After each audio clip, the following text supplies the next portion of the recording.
Hey, Stevie! You right, mate?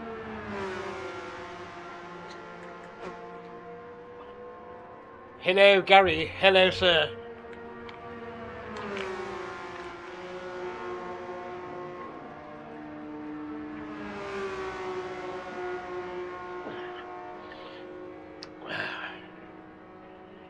Do we have audio and shit?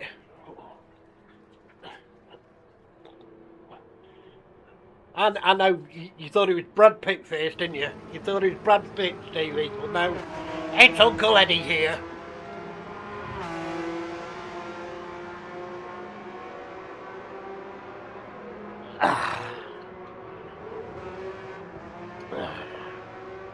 Blimey. Oh. Hello, Mrs. Sauce. Hello. Are you alright? Can you hear everything?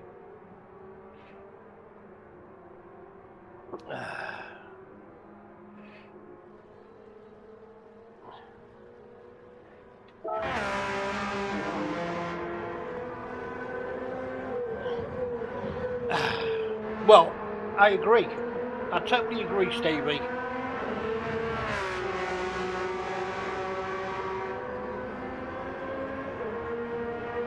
Everything is just perfect. Well, of course I'm perfect.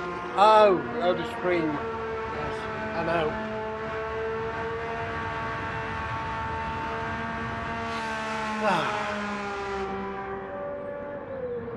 So, what will tonight bring us? How will I fuck up the start? Huh? What will I do?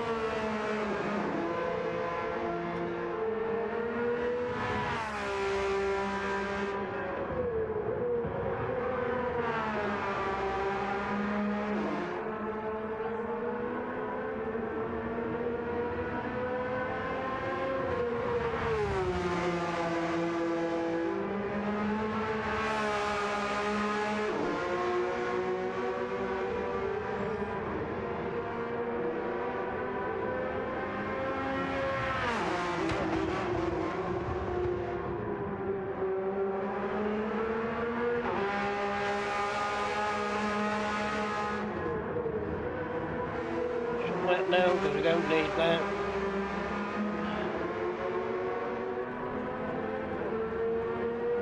Tell you what, guys, he's done a good job of that Porsche, hasn't he? That colour scheme. I like that.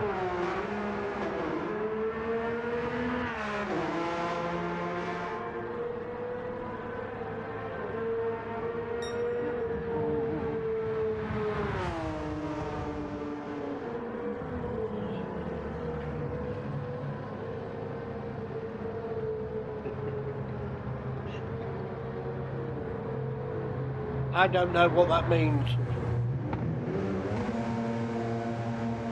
Is it not in HD, IMAX and everything, Stevie?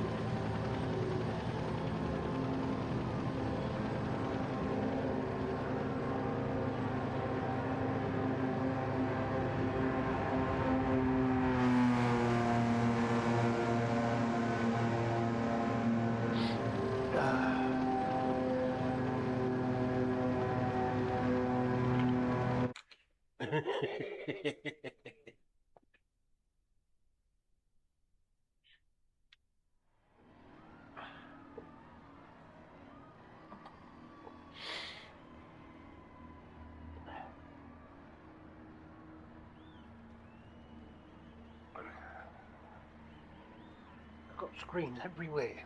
Fucking hell. Like NASA.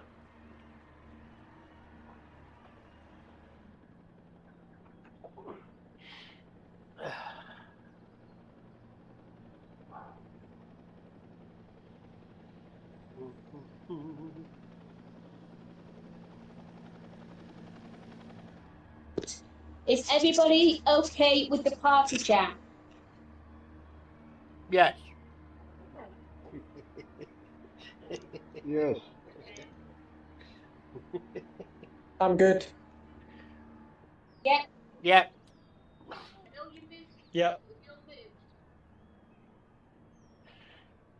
But we seem to have lost Martin. We seem to have lost Martin. Party chat should be Fine, accepting missing commentary. I'm going to turn mine back off, guys, because there's an echo from talking through the party chat as well as on the YouTube. So if everyone's happy, then we're just waiting for Martin now. There you go. There He's he just is. going. Martin, are you there? Tino turns up. I'm back. He's fired up his PlayStation. PlayStation 4, no less. You would never have thought that I had some technical issues, would you?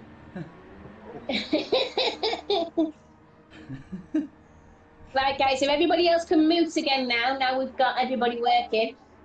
Yeah, I think I'd be worried if I didn't. If there was 1 week where I didn't have a problem first, I'd start worrying that the problem was going to come later.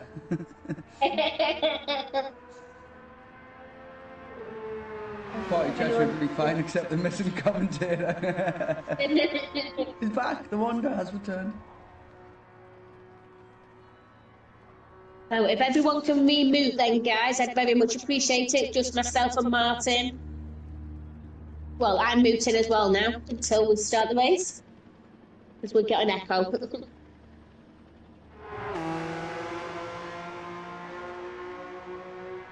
Not me. Not me doing it.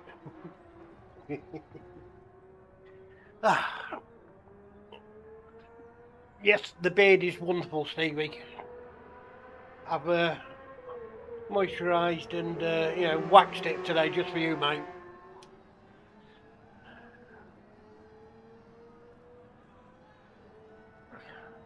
So, well, so this is streamer, will Yeah, you, well mate? played, Rachel.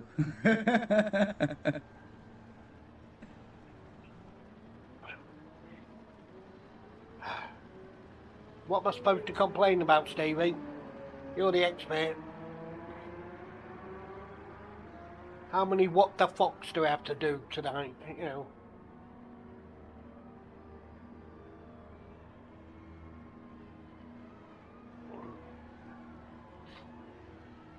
Well, at least I'll give it one thing. I don't look like Marley on stream. I haven't got a face like a chewed toffee. Oh, donations, yes.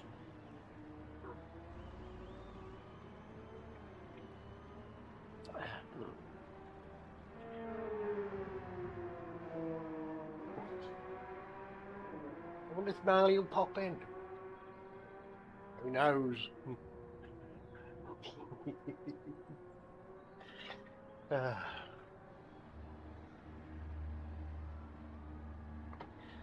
You got any advice Yeah, for me, everything's Mr. working Sauce? now. That was a relief.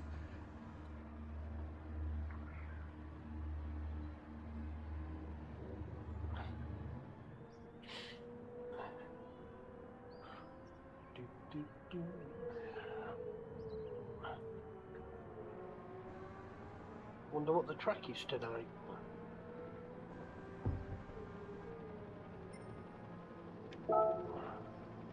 I don't think it's this.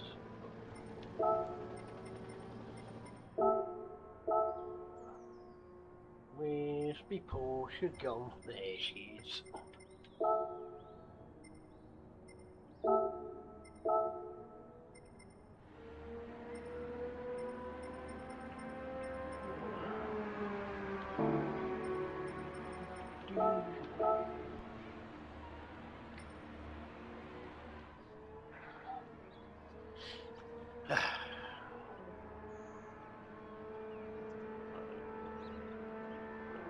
We have a visitor, I guess. Raided by the police. They're coming for you, mate. There.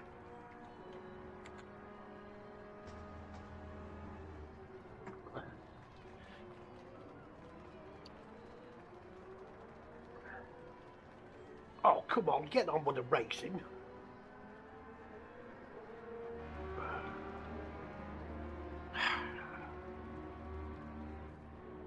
Oh yes, I've got some right ideas, Stevie, for the stream deck. Oh boy, have I got some ideas. I'm going to get into so much trouble. It's going to be awesome. Jackhammer, look, it's me. Calm down, I know, I am this good looking in real life. It's alright, mate.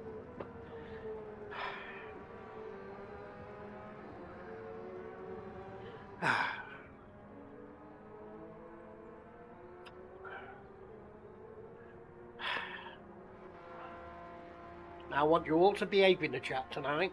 No rude words.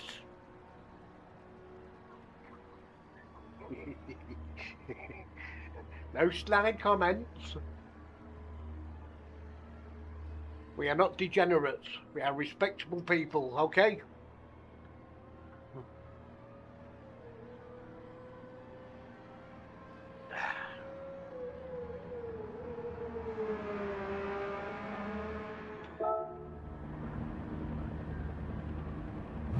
I'm just going for a drive round.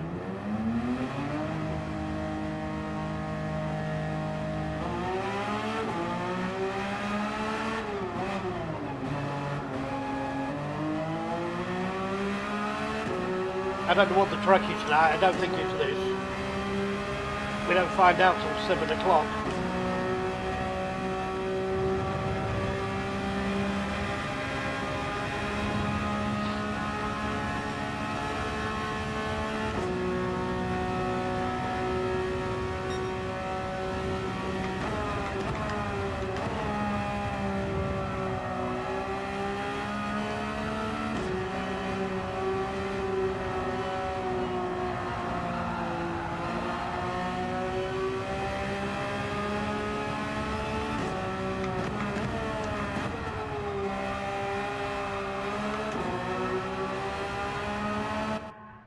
Right, I took us out that room. The room is being So prepared. here we go, guys. This is your track for today.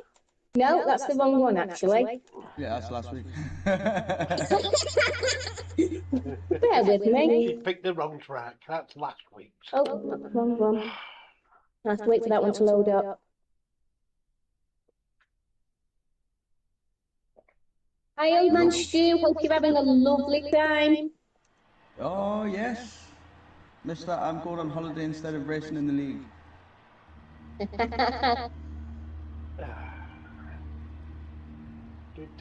I was on the league race. I just need to change the map on this one then, guys. I do apologise. I didn't do it. Can you hear Rachel's voice on our screen? Changed, yeah. Yeah. Did everything else and forgot to change the map. Right, guys. This is the track we are doing this week. Freddie! Oh, yes. The Temple of Speed.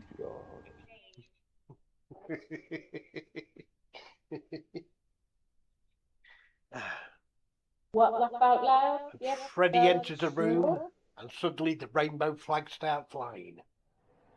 It's good on my end. I hope you're well and your family. I'm good, thanks, Eugene. Right, guys, so your ticket, you've got, is it 20 minutes, did we say, Martin? I always forget what time we are. Yeah, 20 minutes practice just to get a feel for the tyres, get a feel for the... Oh, this is going to be chaos. Yeah, this is no display over here, isn't it? Facing the info over. Get it right, Rach. Right, so can you all hear Martin loud and clear, guys? Over on YouTube, I'm on about. This is when the party chats your day loud and clearly. Yay, get a 3-second penalty straight away, that's what we like. Yay!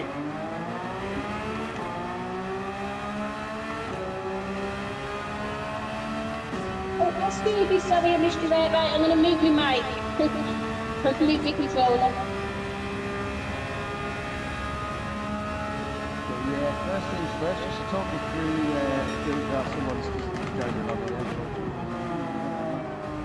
But just to talk you through today's race, we've got a couple of little changes. Unfortunately, through unforeseen circumstances, Chubby isn't going to be racing with us tonight. As well, old man Stu, he's on holiday, so he's not going to make the race. And on top of that, Mihai, he's been predisposed, so to speak, so hopefully he'll be able to make it for the race, so he's not going to lose out on too many points, but he is going to miss the sprint. And we have... No, it's always same to this. We've got Barrier, who was involved in the official test in February. Very good racer, races with the all the time, so I'm expecting No pressure, Barry, but I'm expecting some good things, some good racing from you as well tonight. But other than that, it's the usual suspect. So, be interested to see how it goes. Currently, Grenster sitting at the top of the league table there, currently 99 points. So, quite hard, just needs, well, there's points for every position. So cock-a-doodle-doo. Triple-digit point scoring driver in the RTTR league history. Nevertheless, and as per usual, I'm sure we'll have action throughout the game. Lots of fighting. There's been a few very tasty battles. I know on close rivalry, there's been a couple of races with James GT, Richard 1072 seems to be on a very similar pace. Last week, Richard 1072 had a particularly good race. He actually won the driver of the day last week. So again, he'll be looking to continue from where we left off. And as well, driver of the day from the week before, we've got Lucas. So again, he's shown himself to be a very competitive, very quick driver. His racecraft is excellent. There's some very tricky moves in him, so he's always one to watch out for. He's not a person you want to see in your rear view mirror coming to the end of the straight, because he is a tricky fella. And as well, going further forward, Capitan Jint securing several podiums so far this season. So again, very competent, very quick, and as well, we don't need to mention the speed of Jeffrey, often pushing up to the front, often in the front pack, pushing Brent to the limits. So it's going to be interesting to see tonight, with the length of the straight and the tempo of speed, just exactly how people are going to react. See if people are going to be, going into corners defensively, more defensively than they would. Now we're starting to get a feel for the drivers around them. Now we're starting to understand who's going to be going for the moves, who's going to be backing out, thinking a few corners ahead. So at this stage of the season, especially with the drivers that we've got in the league, it is now starting to become a bit of a mental game of chess. Thinking several corners ahead, knowing that sometimes positions are worth giving up so that the advantage is there. As well, tyre wear, so obviously we've got a very sunny day in Monza, so you're applying with the warm temperature of the track. Tyres will start to degrade very quickly if people aren't driving carefully. Soft tyres, still lovely, obviously a very fast tyre. Whether they're going to stay for long, I think we'll find a lot of the drivers, especially in the sprint, are going to be going for the medium tyres just to play it safe. It would be, advantageous with the softs to get out in the lead. But coming towards the end of the sprint, you will start to see problems. As you can see, at the minute, if we just go through, we've got Grenster, who's got the fastest lap so far. He's now on his third lap, and you can start to see the tyre wear, particularly on that back left. Particularly, it's obviously a clockwise track, so it's the left tyres that get a lot of the front, but with a lot of heavy acceleration and quick. It's often these rear tyres, and with these cars being rear engine as well, rear wheel drive, a lot of force and there's a lot of weight going through those back tyres, so it is going to be crucial to make sure you're going to try and get as less wheel spread out of the corners as you can. I'm looking at the power down quick enough to take advantage of the speed of this driver. Oh, right, Mr. Toast. You see Grenster now, he's first. Yes, we discussed. So far, 2 seconds ahead of Barry, but I'm sure across the track we're going to start seeing with the tyre wear, with people changing different tyres, discussed swearing, didn't we? Nothing really great. We've got a problem though. This appears to be the one driver who's out on the medium, so he's going to be trying to get a feel. He's obviously got, the testing of the sprint in mind. Let me just pitch. pitch. Right now, Said you practice. Went okay. He's thinking about the sprint. He's seeing how these medium tyres are going to fare up. And just on 3 laps in now, he's going to have a good feel for the amount of grip that he's got. As well, with the length of the straights, sitting in behind James GT, the amount of slip. You were talking about too much swearing. Another driver along these straights, especially coming into the straight and corners when you come round after. There's my bucket of fucks. And you come to the curve of It is empty. It's maximum power. It's flat out all the way around. And if you're sitting in the slipstream of the driver, as you can see, if you're following Lewis now, then Lucas, he's right behind James GT and slingshots you out of this corner. So when you're coming through here and you're coming towards this chicane, if the driver in front defends the inside, you've got the pace around the outside. If fjord on the inside, very difficult for that driver to stay late enough on the bridge and still make the chicane without getting that wheel spin, which, as I said, is going to affect the tyres and is going to affect drivers later on in the race. And coming round the Lesmo, so we'll just stick with Lucas Sanchez GT. We'll just follow these round, get a bit of a feel for the track while I talk through. So the two Lesmos coming through, again, very high speed corner. Don't get that brake. Hey, Tony, hello, mate. You hit that curve a little bit too early, and you can bounce you straight up into the gravel. Once you're in that gravel, there's a lot of time lost there. It's not easy to get out.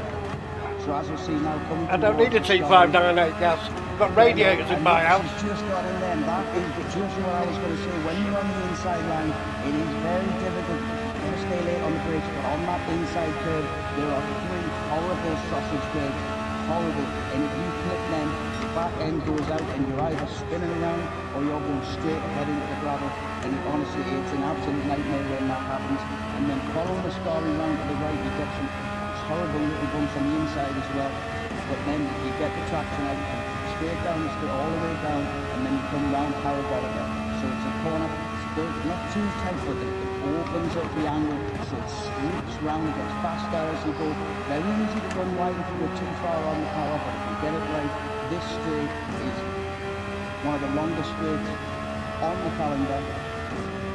In fact, it is the longest straight that has been on the calendar so far. Just now stretches the Kennel Straight, which is long enough as it is. But as we can see there, Okay, Owen. 1:49.4. So he's getting faster as well. His soft tyres are starting to wear, but the fight Brentford, very experienced, A+ rated driver, so he knows how to make the most of the tyres, and just because the tyres are getting worn doesn't mean he still hasn't got that pace, because he can tap on every single corner, and he has a very good touch, very good feel of the car, so it'll be interesting to see how other people react. I think that a lot of drivers as well, with someone like Brentford who's often out in the lead, they're often setting the benchmark. So I think a lot of drivers during the race, so, if you see Brentford coming in, he's going to plant that thought in other drivers' heads. If he's coming in and that could be his best, I'm sure there will be a lot of drivers following that. But at the same time, you've got the competitive drivers who'll be up there with him to see if he can win the big. They might see that as an opportunity for clean air, see if they can get the overcut, or potentially the opposite way around, see if they can get the undercut. But in this track, clean air is not always the best thing, because the slipstream is so powerful that is often something that... How's Olivia doing, Freddie, anyway? Prior to the straight, Hampton little chap. to get into the corners ahead before they get there. Because ideally on a track like this, you want to try to make the overtake before you get to the corner. You want to be passing down the straight and then taking the optimum line through the next corner to make sure your exit is perfect. Otherwise, that driver behind you is just going to beat you up. Definitely my favourite track, Owen Stew, with the SF23. Top of the list. Hi Peter, hope you're well, thanks for joining. Maybe if we get about 5 laps out of soft pad. Brent's coming in after 4 laps, he's coming into pits now, so he's got to feel for the soft tyres. He's going to feel, let's see what tyres he's going to be coming out on. He's going to be testing the mediums for the sprint, or is he thinking further ahead, putting the hards on and seeing, yeah, it is the mediums.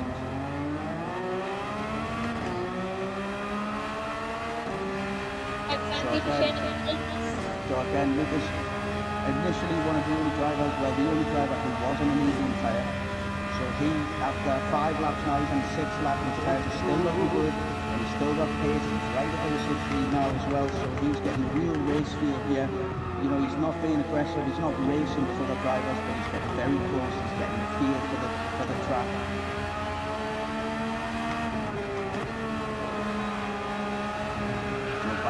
Bolted on the fresh softs, so he's going to be taking this out lap, getting nice, and then I think we'll be seeing him coming out after this lap, putting a bit of... So when you coming back to GT7, Freddie, yeah? Come on. See exactly what the limits are. Like I know you want to. It's his first race at the R2TR League, but... And yeah, as well, just like to point out, there is no messages in the game chat, something that I mentioned every race. And it's something that, again, consistency is key. If he's been penalised before, it's going to have to be penalised again.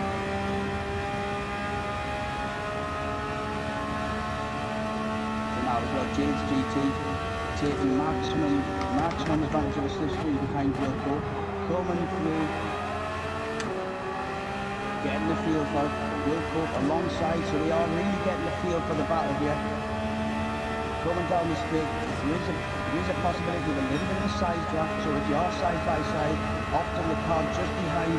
It's a bit frisky up front. A little bit more of a push. Pretty practiced as well. But with these cars being so evenly matched, it's going to be one of those. It's going to be difficult. Yep, they're taking each other out. Going in there. Will Cope does have his hazards on, so he is demonstrating that he is on a fast lap. Oh, stewards will be looking into that.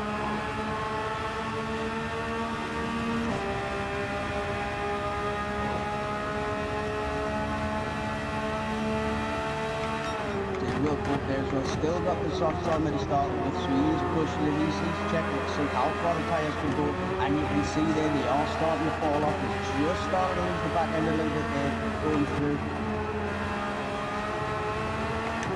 Now we've got Richard, looking back, Richard 1072, yeah, he's got currently he's got a 152 man, so he's going steady. He's got the mediums on now, so he's got a feel for that.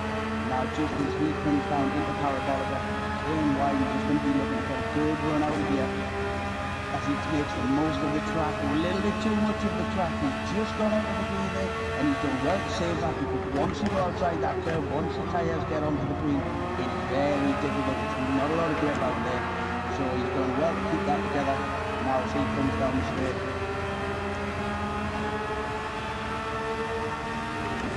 But at the moment, just touches him, and he won't be suffering from any problems with dirty tyres now. He's had his outlap to get the tyres warmed up, so he should be doing alright, making the most of the track there as well. So it looks like he is starting to push, so he's starting to find out exactly where the limit is, how far he can go, and I think that's one thing as well. I think the track is something that is a big benefit. He's almost pushing a little bit too far. I look like I'm too fat to be a vampire. What it takes to just pass that limit, because that's not the kind of thing you want to experience in the race. You want to know exactly where the limit is. So I'm sure for the rest of this lap we'll see Richard 1072, and I'm sure the driver that he is very, very careful. There you go, like I said, he's been pushing it, just gone, he's kept it together, and I think we'll find that because of these things, these are things we won't necessarily see in the race, because he knows exactly where the tyres are, where he's got the grip and where he hasn't. Oh, testicles!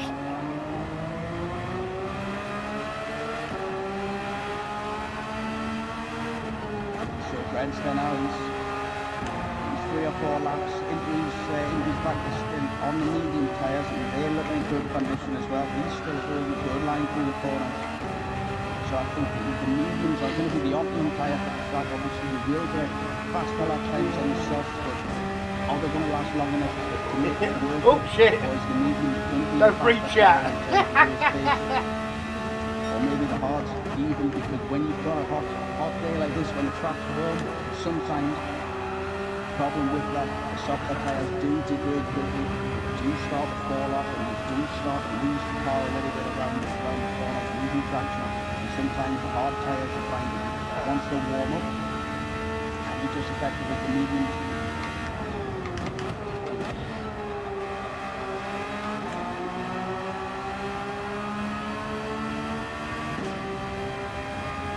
So very close times up here, so we've got Lucas currently a second and a half off the pace of Grandster, but he's less than 4 hundredths of a second quicker than Barrier. He's less than 3/10 quicker than Jeffrey. So across the top 4, less than 2 seconds in it. So it's looking promising. And then as well you've got Will Cope and Kofi. Very little in that as well.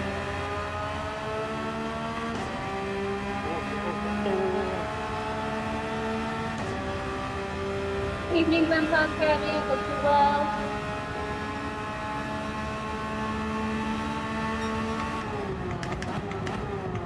Oh shit!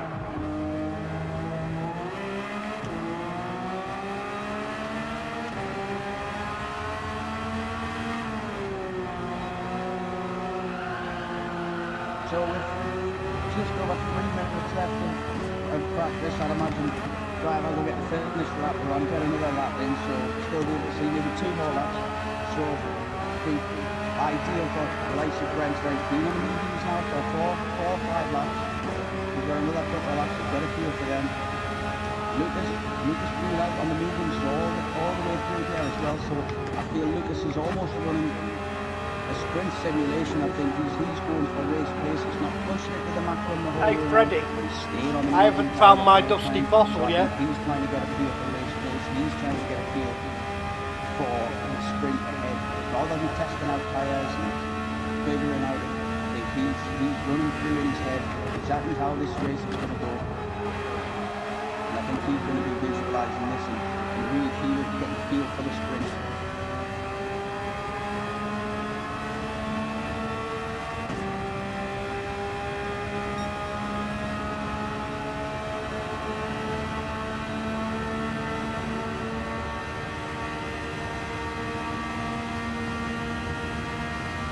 Something to watch out for as well with these, because with the settings that are available, you can alter the brake balance and downforce settings. So obviously that does have a large impact. Sometimes you've got a higher downforce, you're going to find them going through these faster corners quicker. You're going to find them getting more traction out onto the straight. But when it comes to the top end, when it comes to the top speed, that's when you're going to see the driver with less downforce take advantage. So obviously after practice, there'll be a couple of minutes and drivers can change and maybe alter the settings, but if they are doing that, it means you're taking a bit of a risk of playing on the settings of the brand in practice. After obviously once qualifying starts, there's some of the park firmly the rules, no changes to the car other than tyres. So qualifying on softs, racing on mediums, totally fine, not a problem with that, but no alterations to downforce could be made. So Eddie Catflap up there, decent time, push himself a little bit further up. Obviously, yeah, Grant's a couple of times, James Barry on now. Back to the pits they've gone. Still a few minutes, just a minute left of practice. There's enough time for drivers to finish the lap. So Richard 1072, he's just starting the lap, he'll be able to finish this one.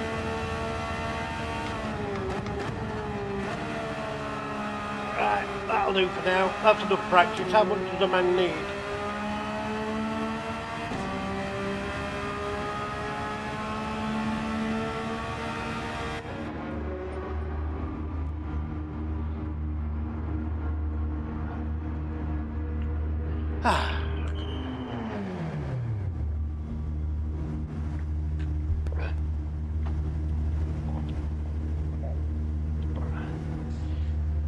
Oh, Jade's GT, you can see that's what happens when the soft tyres disappear.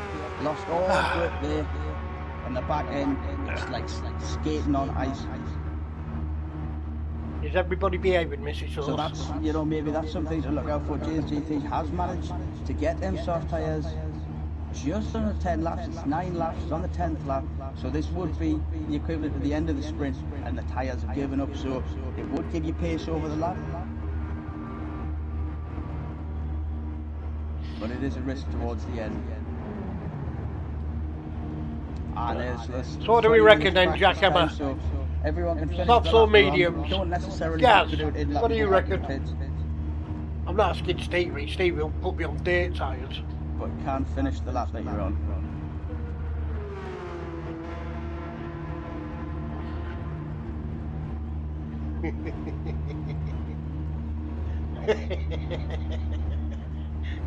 Jeffrey as well pushed those soft tyres. They started to wear for him now. I'm not sure. I think it's 4 or 5 laps that he's been on them, but he has been pushing around the track. So that's when you see the tyre wear start to come in.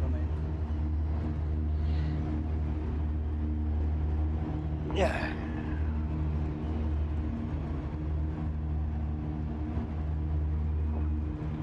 This new monster is nice, Mrs. Sauce. Very, very nice.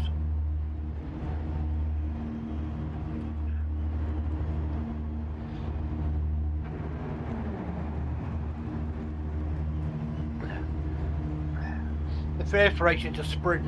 I think it's only 10 laps, he said.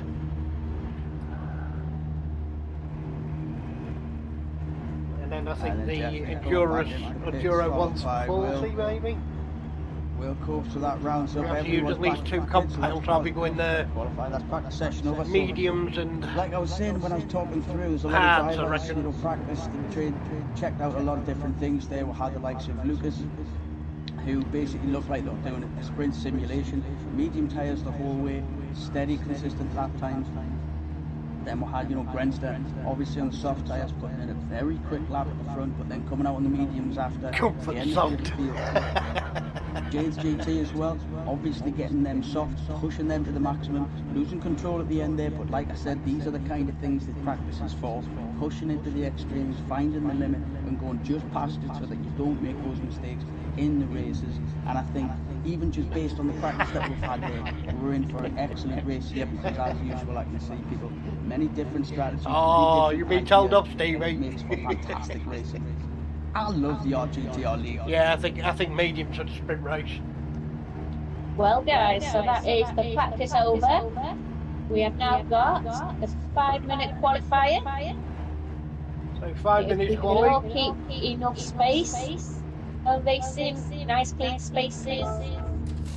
And let's get the qualifier on the way. Are we all ready to go?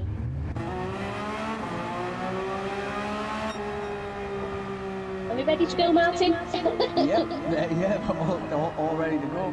All ready to go. Once qualifying starts, no in-game chance for the rest of No, the there's no pit stops on this one, Grandster. I sorted that one out this week. Yeah, we've been no pit stops.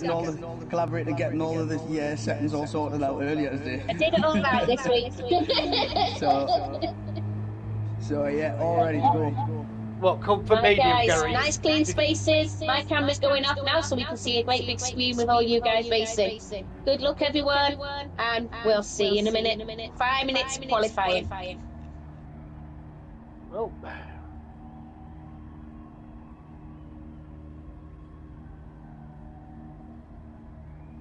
One thing we're not going to see here is I think just about every qualifying session so far, Old Man Stu's had his foot on the pedal right at the start. He's always been first one on the track, so be interesting to see who goes out first now and who's going to wait a little bit,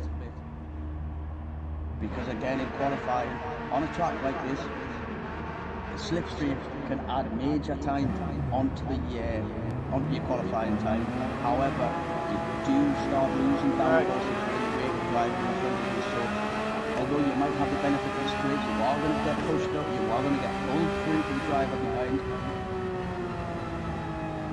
And there's a bit of a catastrophe going around already in the first chicane. A couple of drivers, looks like Barry might have gone a little bit straight on there and speed, but it looks just about everyone's got through clean. I can't see anyone with any damage or anything, so that should be alright. And now this is the one thing I did expect. I wonder what the carnage has done. Lap 1 turn 1. 72 coming round the curve of Grande, and there's only one driver behind him, and he's a fair distance behind him, so he's just coming around that corner himself, and that's Brenster, because he's not going to be wanting to get a slipstream, and he's not going to be wanting to be in anyone's dirty air. He's just wanting to focus on his race, his qualifying, and he's just going to try to take advantage of the clean air in front of him.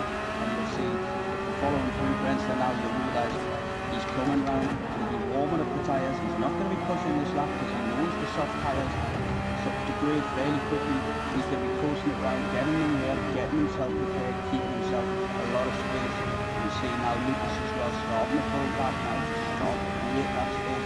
Lucas, he is qualifying on the mediums, so obviously with the tests that he's done, with the practice that he's had, he's very confident on the mediums. He's got a feel for them, so it'll be interesting to see how he compares to the other drivers around him, everybody else on the grid, being on the soft tyre. So coming round now, Harold Oliver. Run away from that Jade. Nice girl. He's very closely followed by Jeffrey. Well, I think she's got interesting both on push lap. It looks like Jeffrey in the slipstream could potentially get the first chicane ahead of Courtney, so it's going to be interesting. It's going to be a case of basically whoever gets there first is just going to have to okay. The driver. Banzai, baby. Jeffrey may just stay behind, and he's going to be able to score a ticket and he has this. He's going to follow him through. Let's do this. Going to make it difficult, but he also is going to get pulled away. Kobe just losing it a little bit there, but he's going to add a 10th onto his lap, and Jeffrey now right behind him. So it is going to be difficult now because Kobe's going to be wanting to keep his fast lap, and he's going to still want to be pushing because he hasn't lost a lot of time. He hasn't made a mistake on the lap, but Jeffrey now also thinking he doesn't want his lap time slowed down. It's only a 5-minute qualifying, only a 5-minute session, so you can see them coming on being very respectful, giving each other space. Poor Jeffrey has just been pushed a little bit wide there. It is unfortunate. 5-minute qualifying session. You really do have to be careful. So now Jeffrey's going to have to try to get round nice and quickly, see if he can get that second lap in. He's going to want to do it without damaging his tyres and getting them round. But that also will have compromised Kobe's lap a little bit as well. So they're not going to be standing in the best of places right now. Capitan Jinx behind, looking just out of range of Kobe to be getting a slipstream, but behind him will Kobe maybe getting pulled along a little bit higher in once they come through the Scary chicane. Don't marry it. Oh my life! And looking through, so Barry just coming through the second of the legend, and behind him, Grenster just coming through the first, now coming up for the second legend. So Grenster really started a long way behind everyone else. And as well, with someone as quick as Grenster as well, it's very difficult. Drivers ahead of him make a mistake, back out of the lap and start slowing down. The last thing Grenster wants to be doing is trying to find his way through traffic. So Kobe with the first lap time of a 1:52, Capitan Jinx coming in with a 1:50, taking position with Paul. Jeffrey, he's a little bit slow, but obviously Jeffrey did have that problem coming round. He has gone into the pits. So Eddie Catflap for himself now in third position. It's a 10:72 taking that first. So at the minute, it is Capitan Jinx on provisional pole. We've got Barrier yet to set a lap. Grenster yet to set a lap. Grenster just coming around Parabolic, and he is looking good on his lap. He has kept it together. He's going to be confident with this, but he hasn't. And he's coming right. He's taking that line right across. What's Grenster going to do? Grenster over the top, 6 tenths ahead of Capitan Jinx. Sweeping round the bend like a fat lap roll. Good benchmark to set. He's going to have his second lap, second chance. He's going to be wanting to improve in there because he knows Capitan Jinx. Capitan Jinx with a half-second penalty though. So I think with regards to the Capitan Jinx, Grenster might just be starting to think that he's got a little bit of space, but he's not the kind of driver to get complacent. So I think we are still going to see him pushing. We are still going to see him.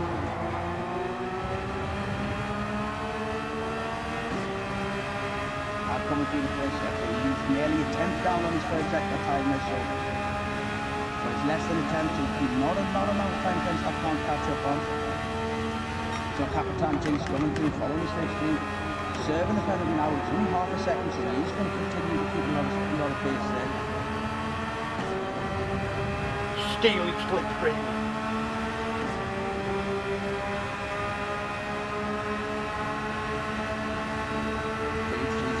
Coming through the Scary chicane now, coming out, making the most of the track, really getting it right wide on there. So let's see.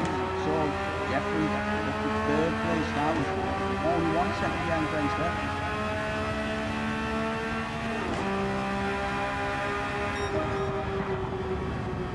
So now these are the times coming in now.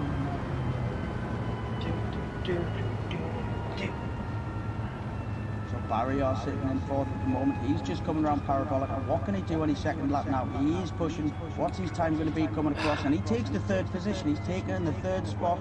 So he has moved up one. And he's within a second of Grenster's time there as well. Right. By Jeffrey, who is only 4/100. Lap 1, third one.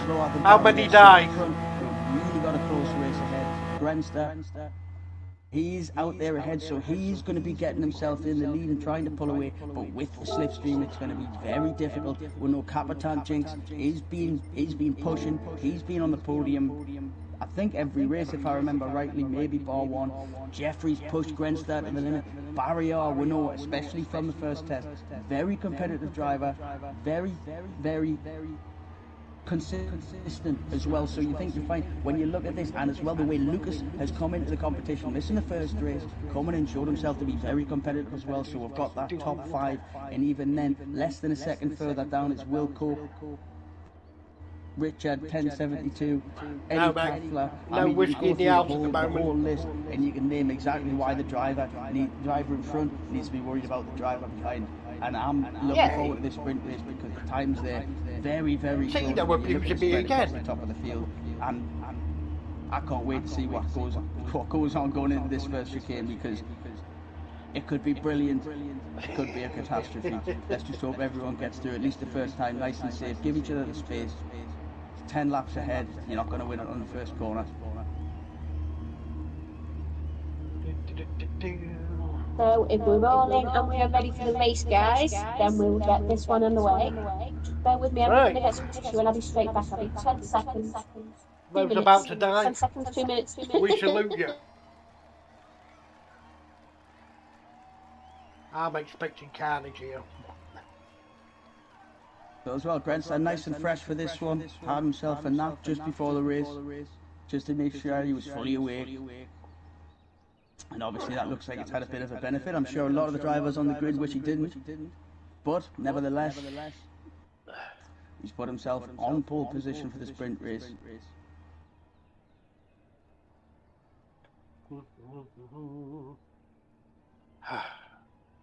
So it'll be interesting to see at the start of the grid as well. Oh, Stevie, I would imagine next week. most drivers now will be sitting there Eddie changing Justice tyres returns. over to the mediums. Oh, I don't cheers, think Jack, anyone come will be taking the risk trying to go 10 laps on the soft tyre. It is 6, possible yeah. to stretch them that far, but 10 laps really is the absolute limit. We're seeing that through the Put my practice. finger on the handbrake. Did well to hold the tyres On that my long, thumb. and right on the last corner of the 10th lap, that's when the tyres went.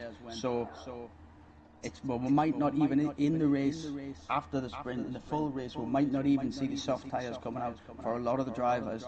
But when you come to the end of the race, if there's that buffer, if there's that time to get the pit stop in without losing too much, we could see an absolute barnstorming into the race with the soft tyres coming out. Right, guys, so if we're all ready then, we'll get the sprint race on the way. You've got 10 laps. Good luck, everyone. And we'll see you at the finish line. Okay. Got to be serious, got to be sensible. Totally against my usual mindset, but you never know. So here we are, the temple of speed, drivers lining up on the grid, all going to be wanting to get a good start.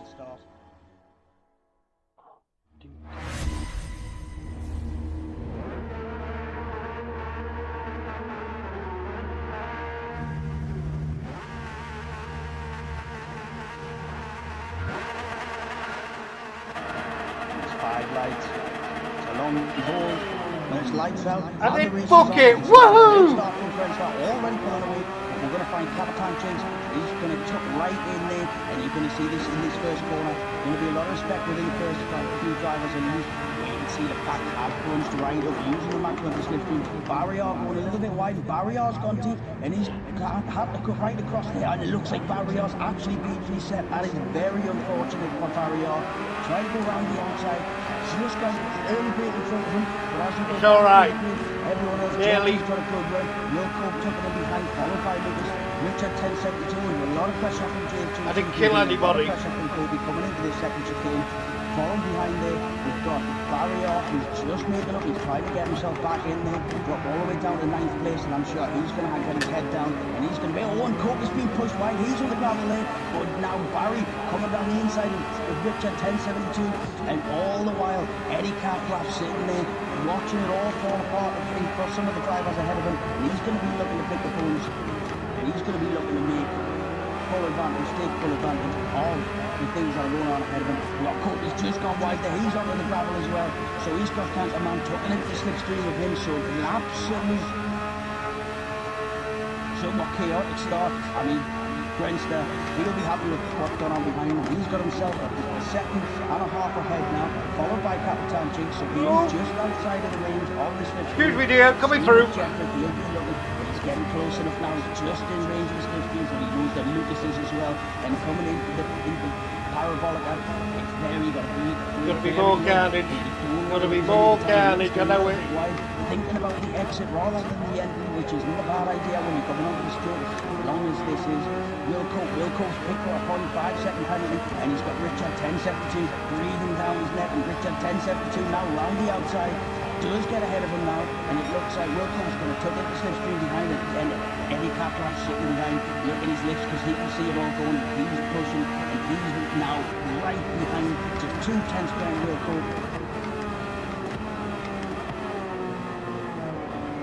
So now Eddie Catflap coming round. So GT as well. That Wilco's going to kill himself before the end of the race. So obviously as well, any incidents that do go on in the race, it's always sorted out as an incident report system at the end, so it's not to be complained about during the race, in chat or anything. You put the reports in on a legitimate system through Discord, that's the way we review it, and any penalties that need to be applied, you get applied after, and then sometimes the race finished. The old switcheroo. We've got Eddie Catflap going down the inside of Richard 10.72, and he's brave with that move. So we've got James GT taking advantage of it, following Eddie Catflap through. So Richard 10.72 moves out on 2 places there, and I'm sure James GT will be happy with that. Very opportunistic driving, seeing the move, seeing the space behind, and being able to follow straight through. We've got Wilco now, 2.5 of Eddie Catflap, with a half a second penalty. So Eddie Catflap really looking to make moves now. He knows he's going to be coming up behind Wilco, coming into Parabolica, which means he's going to be getting the run out onto the straight, but he's also going to be one eye in the mirror, one eye forward, because GT sticking to his bumper like glue, and she's just ran a little bit wide there, just back out in the front, back out to the corner, which gives Kobe the opportunity now. Kobe coming down the inside of the straight, so he's going to get into Parabolica first, and Barry out and see this happening ahead of him, and he's going to be getting close enough to pick up slipstream, coming into the final straight. I'm not sure, I did not see what happened with Richard 10.72, unfortunately. Aye, he's now dropped pumping back. pressure time. 8.72 behind Barry York coming into Parabolica. So after that we'll have to have a look and see what went on there. What would Pumping do? That is a shame for Richard 10.72. Last week's driver of the day. Crash. It is only the sprint race, but there's a lot more to go for.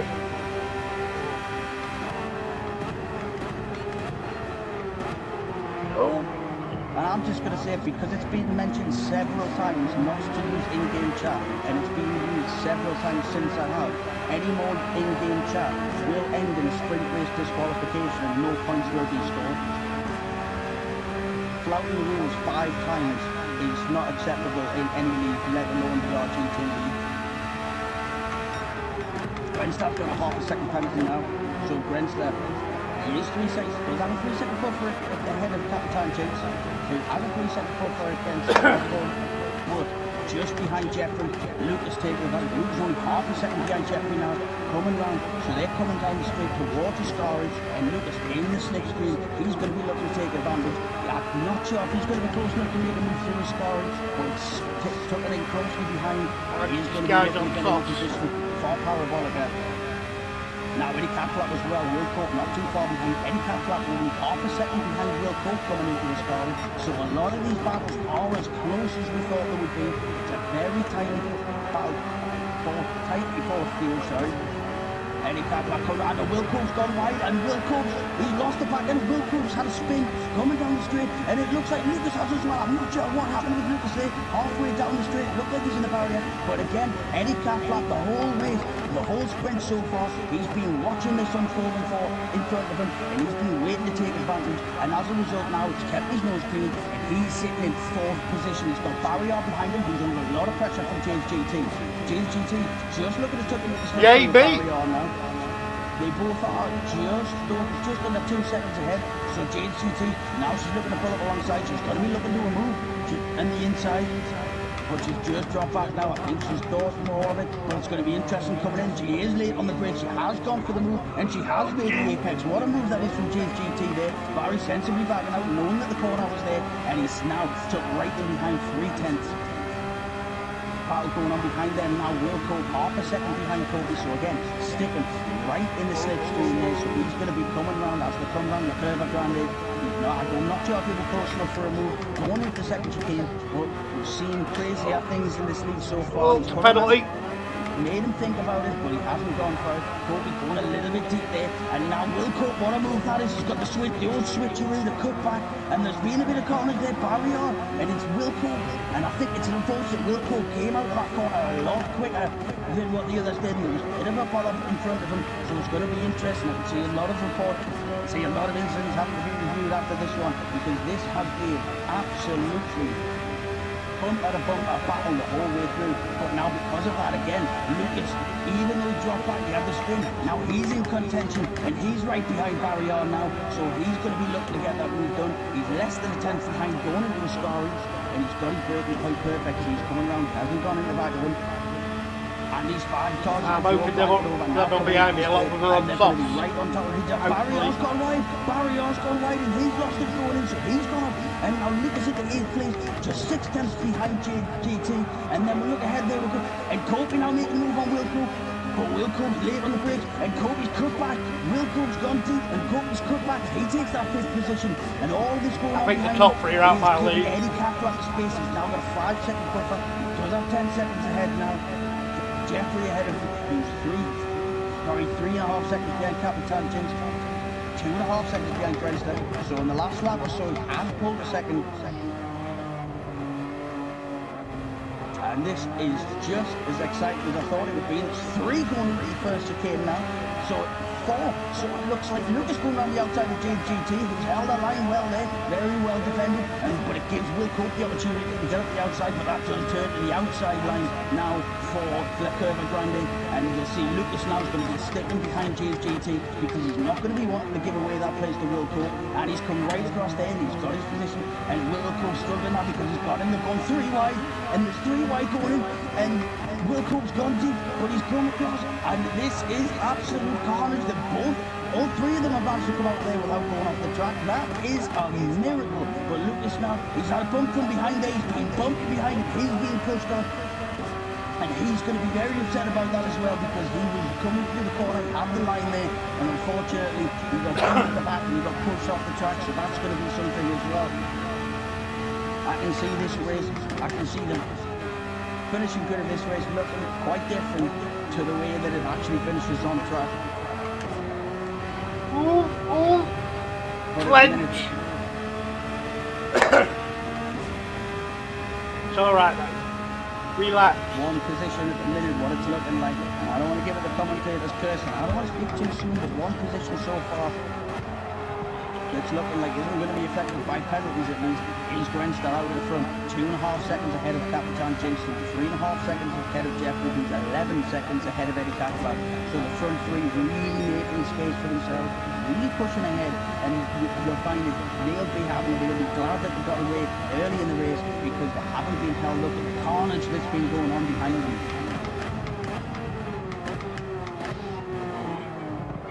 So you can see, because of the carnage, because of the way people, a few drivers spun, a few drivers being pushed off the track, a few drivers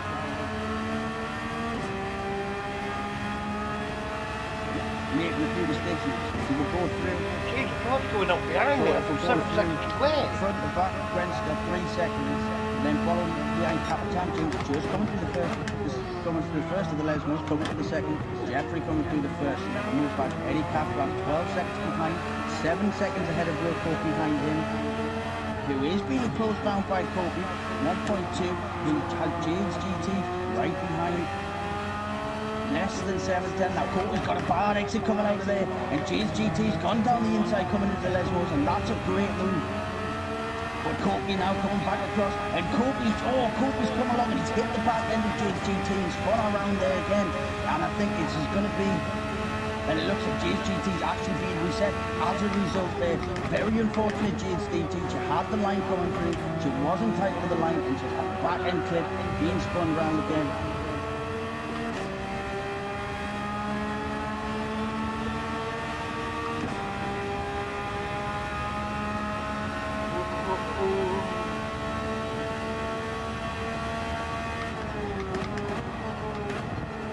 And one thing that I haven't expected so far, one thing that I didn't expect to see, but I've seen a lot of all of the contact, of all of the people being bumped off, there's not one person waiting, not one person returned the position. So I would imagine there's going to be a lot of penalties handed out when it comes to the race reviews after this evening, because not one person has come in contact and deal with the position that I've seen.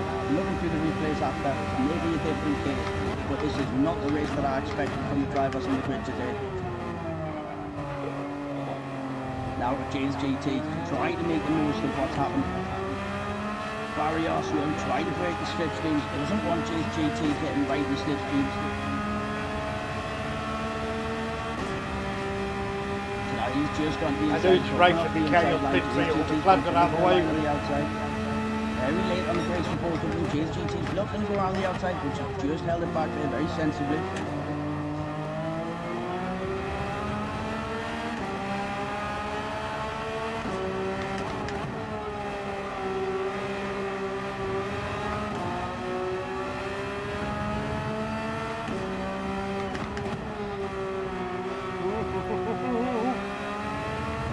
Now out in front, 3.5 seconds. He's now coming down the back straight. They're pushing 4 seconds now, coming towards Parabolic at Capitanians. Just coming out for Scarlett and Hangman, followed by Jeffrey. He's had a half a second penalty. He will be serving that. But he does have a 16-second cut by the Eddie Catflap, who has taken full advantage of what's going on here. Kept his nose clean, hasn't been in any bother with the other drivers, just made sure he kept his race the way his race needed to go, and as a result he's benefited from that, not getting caught up and just staying clean, and that's why he's moved up several positions in the 4th place.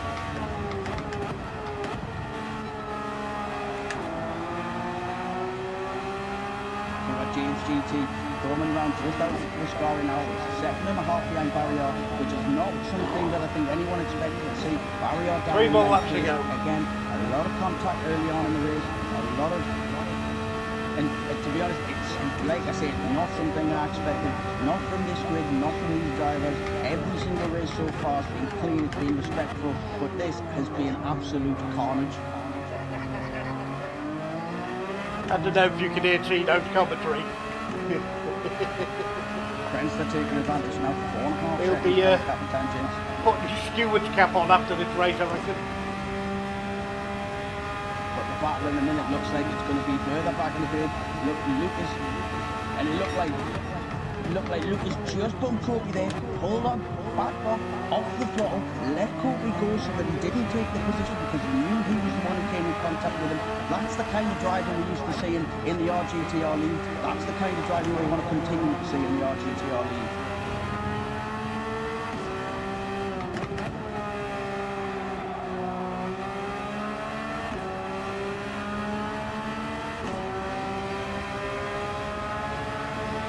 We do have somebody who's joined, I would take them out at the end of the race.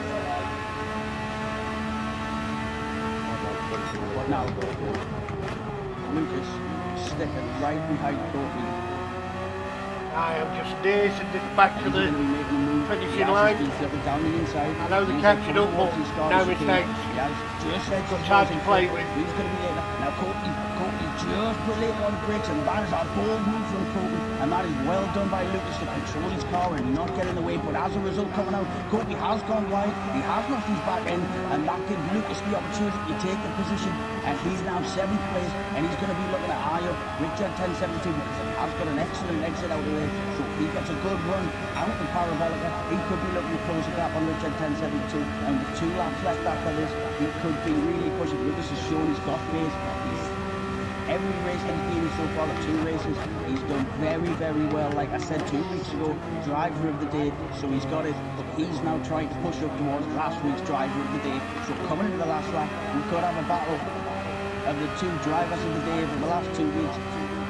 And they are both two of the fairest drivers on the track, 2 clean races. So it is going to be excellent to see if these 2 can come together and have a good battle at the end, because that is going to be what we want to see.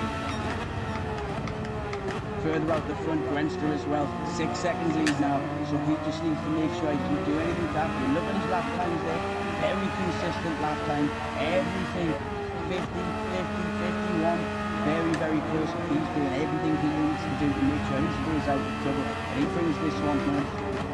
He does have the fastest lap currently as well, so if this continues to go the way it goes, it's going to be another maximum 9 points in the sprint race, yet again for Grenster. Catflap-racing, yet again up on the podium with Jeffrey.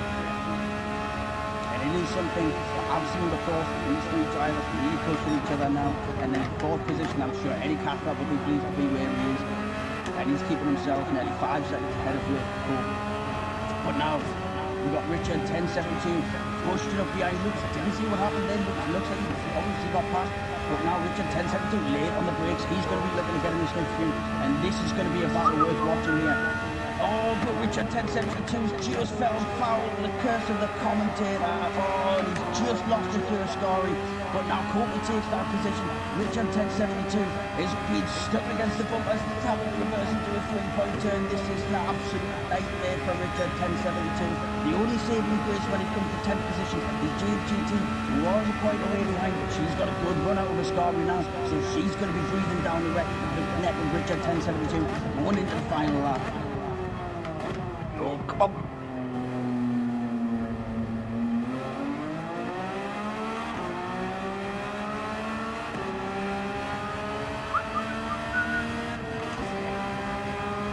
Now GT coming up behind in the slipstream of Richard 10.72 to start the final lap for them two.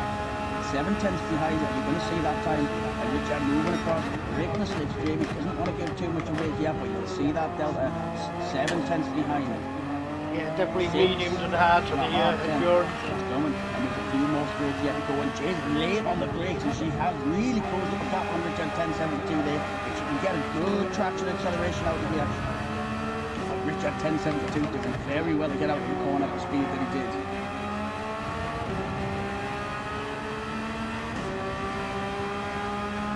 Will Copel was thinking, please crash, please crash. No, I'm chilling. So coming round Parabolica now with a 7-second gap, 7.1 lead with the fastest lap of the race. The winner of the sprint race at Monza, round 4, is P1R Grenster, and he continues his 100% record over the last 3 races. This is the 3rd in a row, followed by Catflap-racing, then Jeffrey. Eddie Catflap coming down now. He's got 3 seconds off the World Cup behind him. I've just served the penalty. So now Eddie Catflap's just going to be coming round. He's coming round. Easing round Parabolica to get himself a 4th place finish, which is a great result for Eddie Catflap.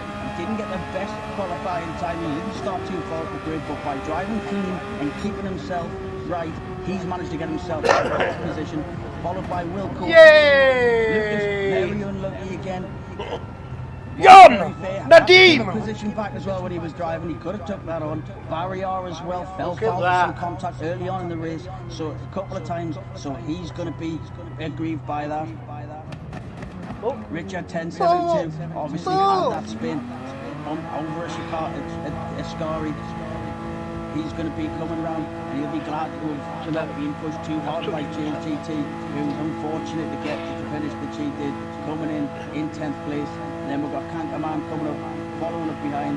Again, a lot of issues coming into this race. Girls back at the I think factory. it's something that's indicative, and I really hope that we see a much cleaner race JC himself, the big guy. Because if we see 34 laps of that, it's just not going to be fun for anyone really. I think for a lot of the racing there, I don't think it was up to the standard we used to see. And to be honest, I just think we've seen a lot better, we've seen a lot cleaner, we've seen a lot fairer. So hopefully we see a lot better coming into it. People give each other space in qualifying and respect each other's space when it comes into the race. But we'll have to wait and see. So it's Grenster in pole position, starting at the front, stayed at the front the whole race. That's 9 points in the bag for Grenster, followed by Barrier and Jeffrey. That takes the podium for the sprint race.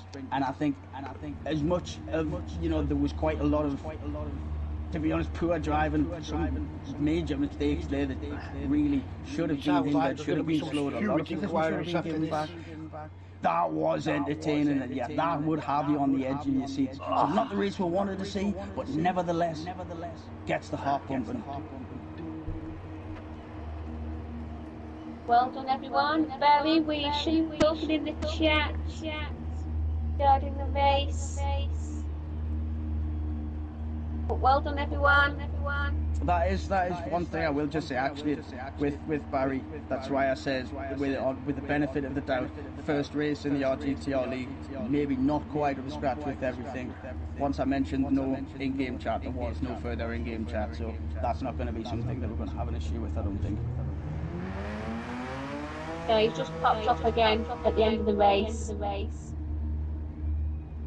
That's why I just mentioned it then. So is it a break now before we go on to the sprint to the main race, Martin? Oh no, just looking there where Barriers popped up there. That's it.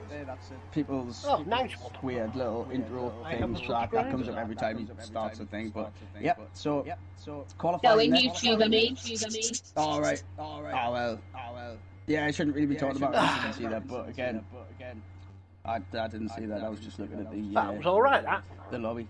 But after that, so if we take 5 minutes, because I think there's probably a few 5 people minutes are going to break, want to try to apparently. de-stress a little bit. A few people might want to go to the toilet, because once qualifying starts, we are going to be locked in qualifying. Then we're going to be going straight in. Yeah, Pidge needs to be going. Yeah, I'm going to remove it now. So yeah, that's another thing. Everyone wants to make sure they save the replay there, because if you don't have the replay, if you don't have a screenshot of the incident that you're talking about and the person you reported or being reported by does, Quick you haven't toilet got a leg break. to stand on. I'll So be back. if you feel like you've been aggrieved, if you feel like there's a problem, and you Amuse report it, yourselves. save the replay. Make sure you do it through the correct channels in Discord. It will all be reviewed. Tin And one's I feel like amazing. I'm going to be Tin up very, one's very amazing, late John. tonight. Keeping on your turn.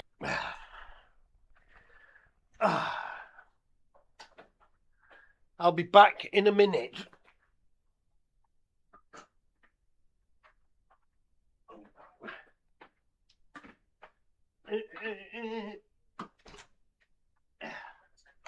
Put my controller there, man.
There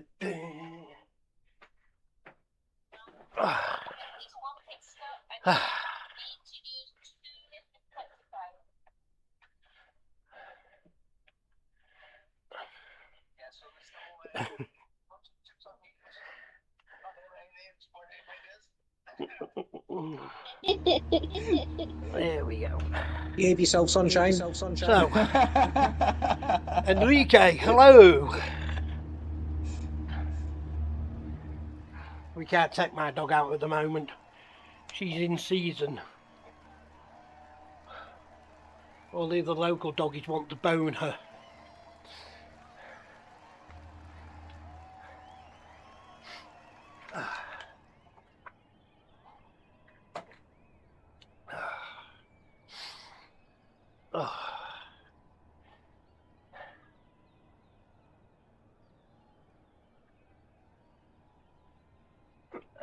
Dear me.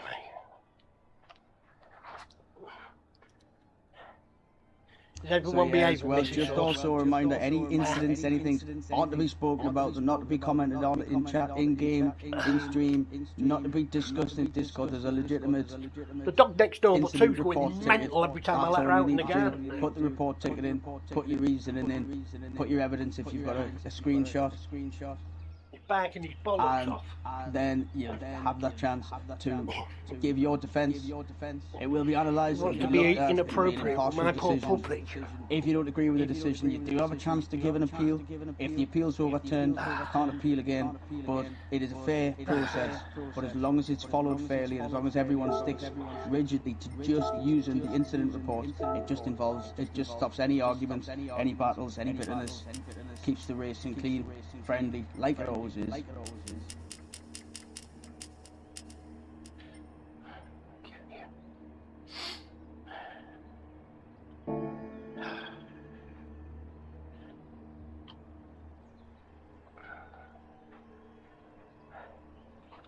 So,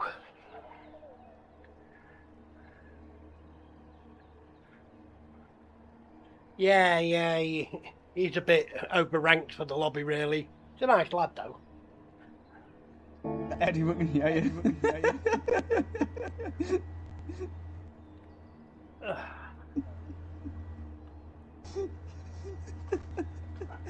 Overranked, but nice. That's quite a compliment. Shut up, you.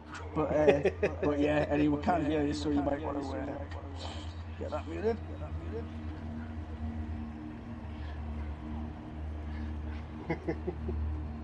I didn't hear Eddie then, so I must be lucky. So Eddie I and wasn't Will, swearing. I was going to say you've got him muted on yours, so I don't think anyone on stream will be able to hear him. But yeah, no, unfortunately, just see this, Stu. Unfortunately, Joey, unforeseen circumstances, he wasn't able to make it. Mihai was hoping to get in time to get to the race. It looks like he's just missed it. 6 minutes past now, so it is about time to get started. 8 o'clock usually ends up being around the time to start. So Eddie and Will, if you can please tick in. Yes, Mum, I've taken it in. We need to get this one on the go for qualifying. So 10 minutes qualifying, again, much more time than the first one, twice the time. So you can afford to give twice the distance, twice the speed, and you'll still be able to get 2-3 solid laps in without having to battle with each other as well. I'm thinking of sandbagging the qualifying and just start from the back. Let them all kill each other. Coming.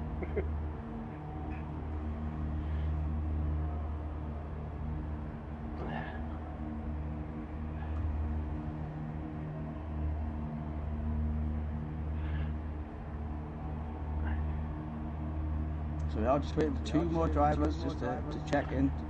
There's one of them. So we've got 1 more to ready up. We'll be able to get qualified underway.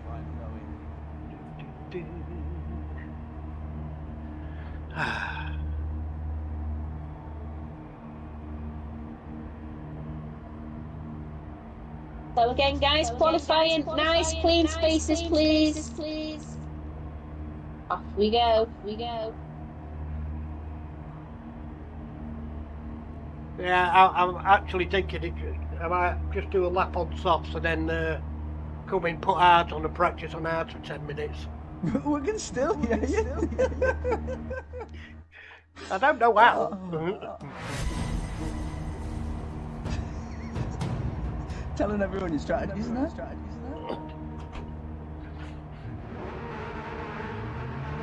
Bet you can't now. Well, like I said, I'm pretty sure. Bet you can't now. Pretty sure I can't get it on stream, so that's not too bad. So.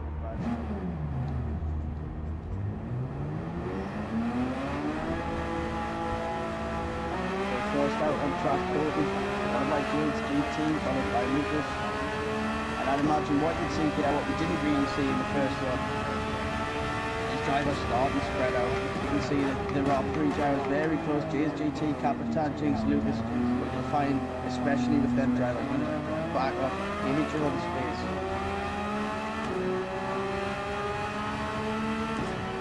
Yeah, but he uses his way around. Again, you'll find another thing that you'll find is the tyres give each other more space this time. You want to burn up the tyres on the outlap, that's the last thing you want to do. We've already found out that the soft tyres with the hot track temperatures, it's something you don't want to lose it again. Tankerman is following the back. Barrier probably sitting on hard tyres, so it'll be interesting to see if he's going to have to do outlap on hard tyres or he's gone on for soft. There we go. So obviously as well, just to clarify for everyone, in qualifying you cannot pause and quit back to the pit lane. Anyone who wants to go to the pit must complete an outlap, drive into the pit. There's no putting out and going to the lobby. If you put out and go to the lobby, assume that you back out. No worry, Nadeem. Racing for us, brother. Shaft polishers unite. He's coming around parabolic, but the first one to start his lap. Talking of shaft polishers, Freddie's still here. Where's he gone? So she might be picking up a bit of a switch spin, but she's not going to be making a move into the corner. She's not close enough for that. Capitan Jinx quite close behind. Obviously as well it is when drivers, yeah, you can see one thing you'll be able to see on stream there, hazard lights flashing. What that means is the drivers are pushing, it's making drivers around them know they're on a fast lap. So if the driver's on an out lap, an in lap, and their lights are not flashing, you're expected to get out of the way for your drivers. Yeah, it's got to polish his shaft jacket. Like this, you've got Capitan Jinx and James GT very close to each other, both with the hazards on. One of those situations where Mrs. Sauce. you have to leave the space for the driver in front. Driver behind it, on the driver behind the back up and give himself space right. to move in. We'll tell you how to do it. But again, with a track like this, you do find some slipstream. People give each other the space to think, and there we can see Lucas pulling over, letting Jeffrey behind. He knows that it's not really worth going on a push lap then. So he's going to be setting up the next lap. So I'm sure we'll find Lucas Hassel's going on at the end of this lap, opposed to that. Is everything working fine, Mrs. Sauce? Are we all good?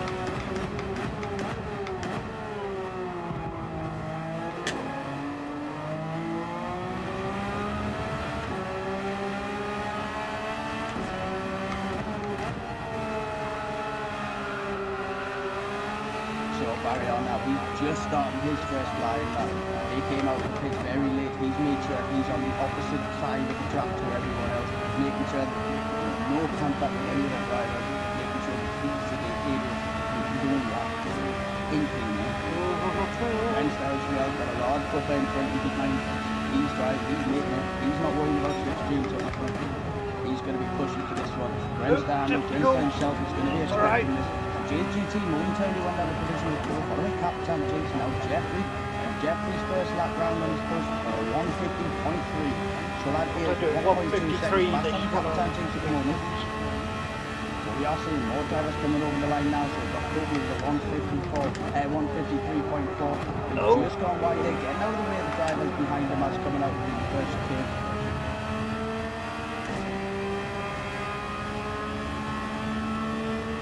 So I think as well what's happening here is Jade's GT's done her flying lap and Capitan Jinx is held up behind her, really JGT knowing she's just got that lap in, with Capitan Jinx having to wait behind.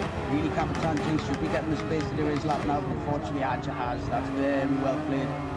Very well played there. So now Capitan Jinx may have got a little bit held up, but it means he can get flying around the track. He hasn't been held up too much, and he can get his own. But JGT might not have lost a lot of time doing that, so she might be able to still put a time in there. Richard 10.72, plenty of space for him to be putting his lap in.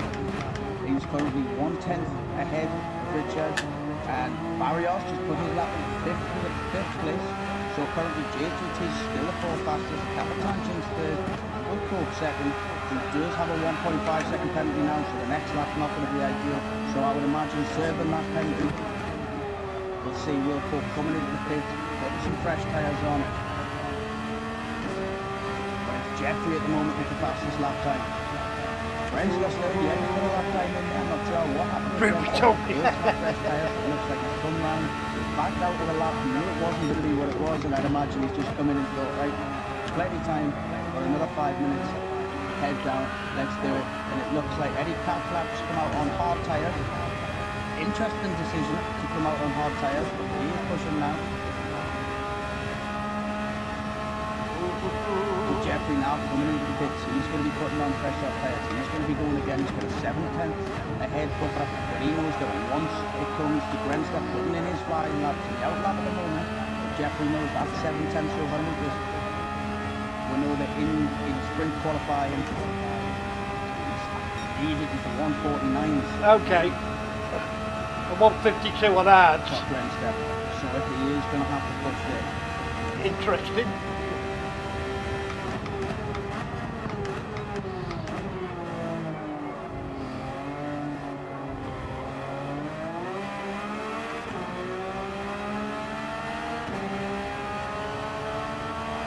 Anchorman putting in a 156.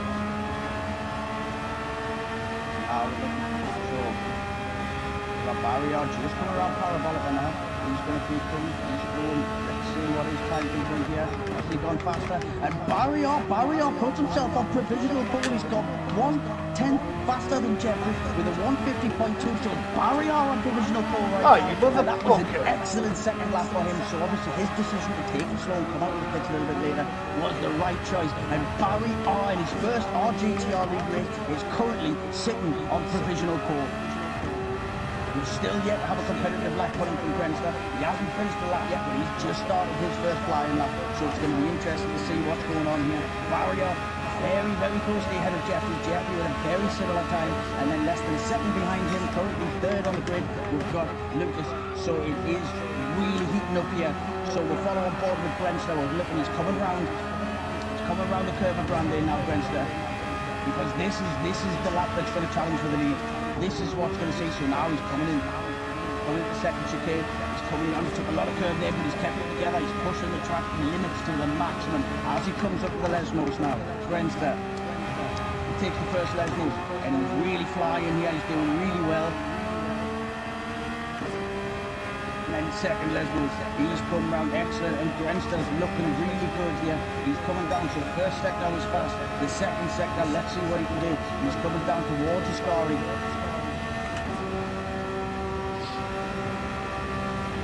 You'll see as late as he can on the brakes here, and he's just going to avoid these sausage curves, but he's going to get as close as he can, and it's going to be very quick, and he's made a little mistake there, and he's just missed the apex of that second part of the bend.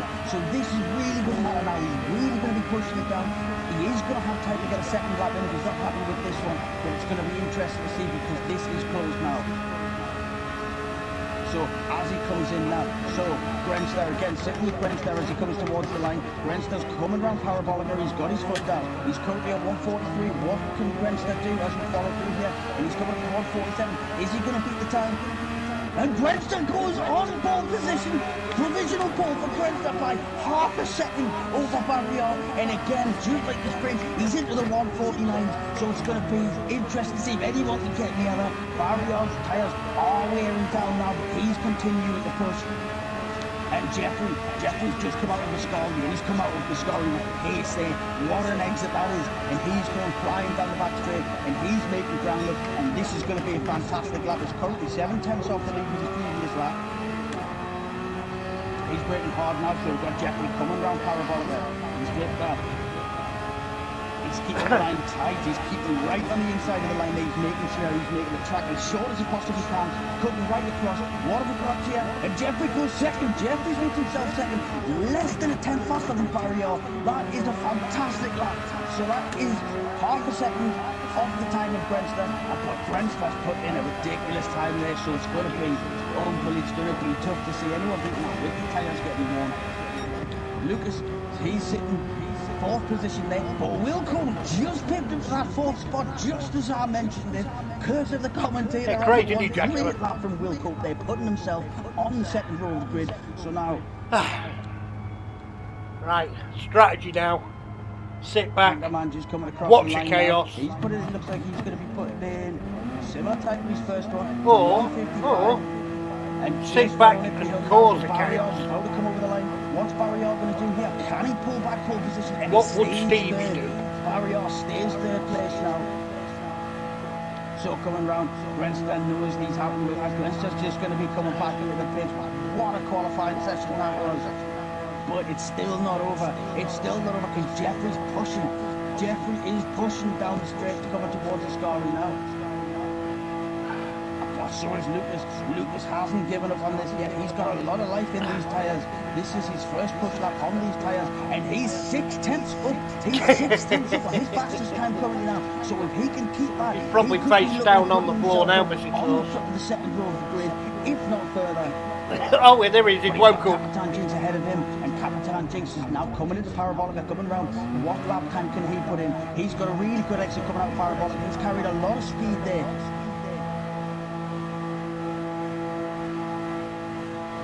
And what time is it? And he puts himself up above Lucas into fifth place, but Lucas has just come round the final corner, so Lucas is going to be looking to put in a lap time, and Lucas goes second row. Lucas has come back up to fourth place on the grid, less than a tenth behind Barry. He lost out to Capitan Jinx and Wilco momentarily, but he pulled that straight back at Richard 1072 as well, doing really good to finish just above James GT there. What a lap that was from Lucas at the end. Tomorrow, Stevie, Absolutely there may be Capitan Jinx go an ahead. Eddie Justice Wilco stream go sometime ahead, during the and he day. just pulled it back and just powered his way, thundered So be through scrap. Parabolic and across the line, making the track Banzai. so good. What a fantastic Banzai. qualifying session that was. Unbelievable. Followed by That is what we expect Banzai. of the RGTR League. But what we have to stand up and just put our hands together there for Grenster, because he's cleared the field by half a second, and Jeffrey put in a wonderful lap and less than a tenth behind him there. get a lower body Barrier, count than, and less than a tenth behind him there. Lucas, and Marley- less than a tenth Marley behind Wick. him. Wilco, and less than a tenth behind him. Capitan Jinx, absolutely unbelievable. Less than a second between the top six. I cannot wait for this race now. Well done, everyone involved. That was fantastic. And even looking further back through the grid, you look at the times, and there's between Jade's GT, Kobe, 34 laps. Eddie Catflap, less than a second.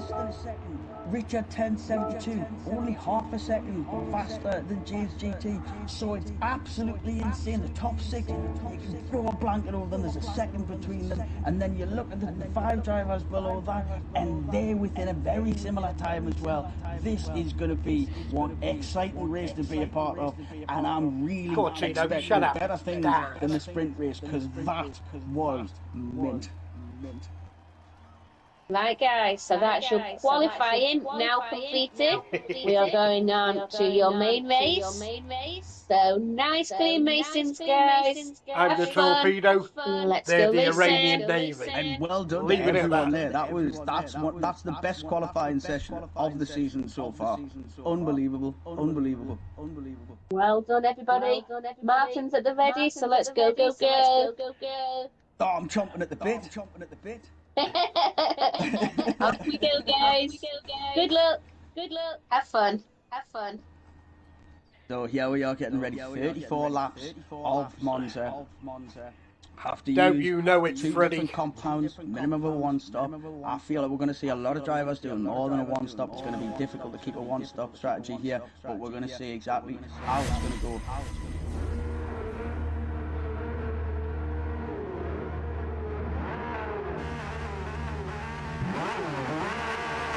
Barrier sitting right behind Grenston, Lucas sitting right behind Jeffrey. It's 5 lights. And it's lights out and the race is on. Grenston look good. They look like they're bogged down just a little bit. Jeffrey with an excellent start. You can see moves coming in behind now. You can see Wilcourt moving across. Capitan James doing the same. Lucas now Barry's pulled out. Looks very well positioned for Grenston going to the first corner. Not too deep. And it looks like everyone's come through there. A little bit of contact, but everyone's got through there cleanly. Everyone's got through there safe. Brilliant start of the lap here, and this is already set up for a fantastic race. Eddie Catflap looking around the outside of Courtney. Eddie Catflap looking to get around the outside of Courtney on the first lap. He's coming around Courtney, just coming around, covering up well there. So we see moving forward through the grid, Grenston's going to be wanting Courtney getting some clean edge, so he's going to be making a gap because behind him he's got Jeffrey, who's being followed closely by Carrier, and Lucas is hanging tightly onto the back of that. Capitan James has picked up half a second through there.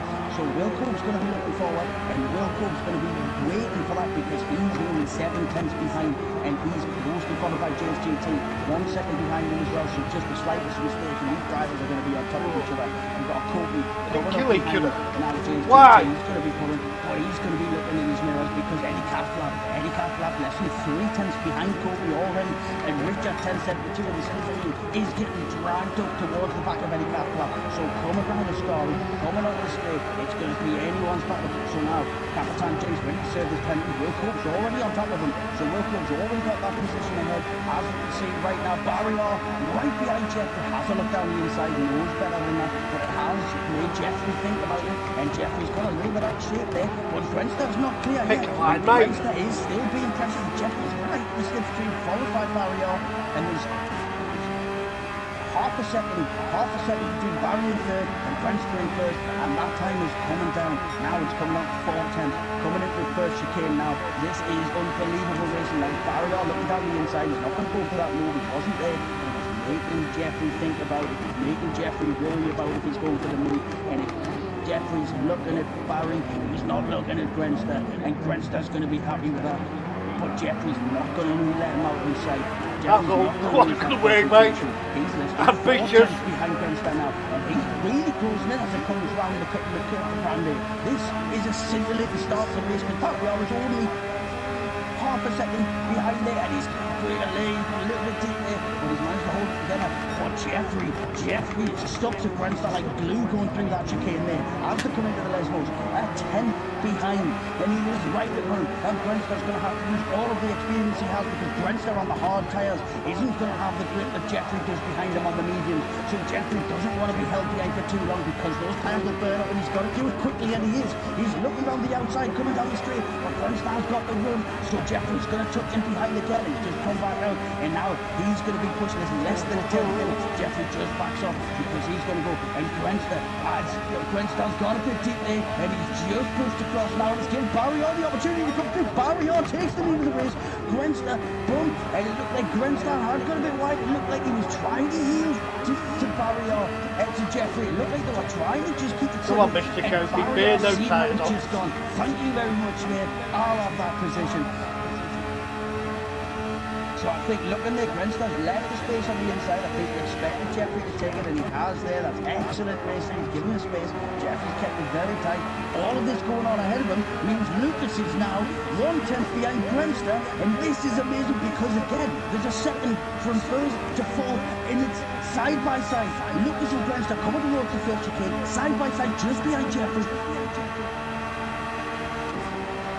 And that's excellent. It's just tucking in, and the ball gone through 1 by 1, going in almost 3 abreast, and they've come on 1 by 1. Excellent driving there. But now, give it the opportunity now. Wilcourt's less than 10 behind Grenston, and he's got Capitan Jinx making a move around the curve of Bromley, and Capitan Jinx is going around the outside, but Wilcourt's got the position. Oh my word, this is insane.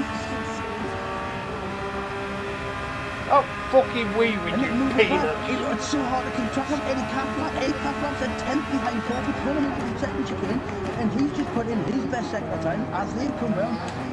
But moving back to the front, we've got Grenster now. Grenster right behind Lucas. Grenster in 4th place. He's now lost 3 places coming up the start. But all 3 drivers, 2 drivers ahead of him on the medium tyre. Barry are making the absolute most of the soft tyres because now he's over a second ahead. Listen, mate, he's not going to be I've been to the Marley School of Motoring. You'll get some back in trouble. Give himself that buffer. He's going to be looking out, but it looks. Now Grenster. Grenster right up, half a second behind Lucas. Lucas is going to be looking ahead because he is just a second behind, so he's going to be getting close to slipstream coming out of Parabolica. But now Grenster's within a second, so Grenster's going to be pulling up behind Lucas. Lucas knows he's got the tyre advantage being on the mediums, but for how long? That's the question. For how long? And Lucas also being in dirty air, Jeffrey's not going to be giving his tyres any good. But now we've got Capitan Jinx. Capitan Jinx making a move on the inside, coming around Parabolica. He's just backed out, but he's in a slipstream of Will Cope. He's a 10th behind Will Cope. He has going on to the final straight, on pit straight, and he's right in here. Will Cope keeping to the inside of the track, not covering it up completely. So it's Capitan Jinx. Capitan Jinx is broken to the inside. Will Cope's got to leave in his space. He's got to leave the cars with, and he has done. Very well done. He gave him the squeeze. He was able to do that. He left in the space, and now coming in, Capitan Jinx takes that position. A little bit of a bump there, but it's alright. They've come out neck and neck, so it looks like Capitan Jinx with the inside line is going to have the run coming around the curve around there. Capitan Jinx giving him the squeeze back. What a battle this is. It's back and front. It's swapping positions like Pokemon cards. And now they're coming into the second chicane. Deadly Capitan Jinx not further ahead.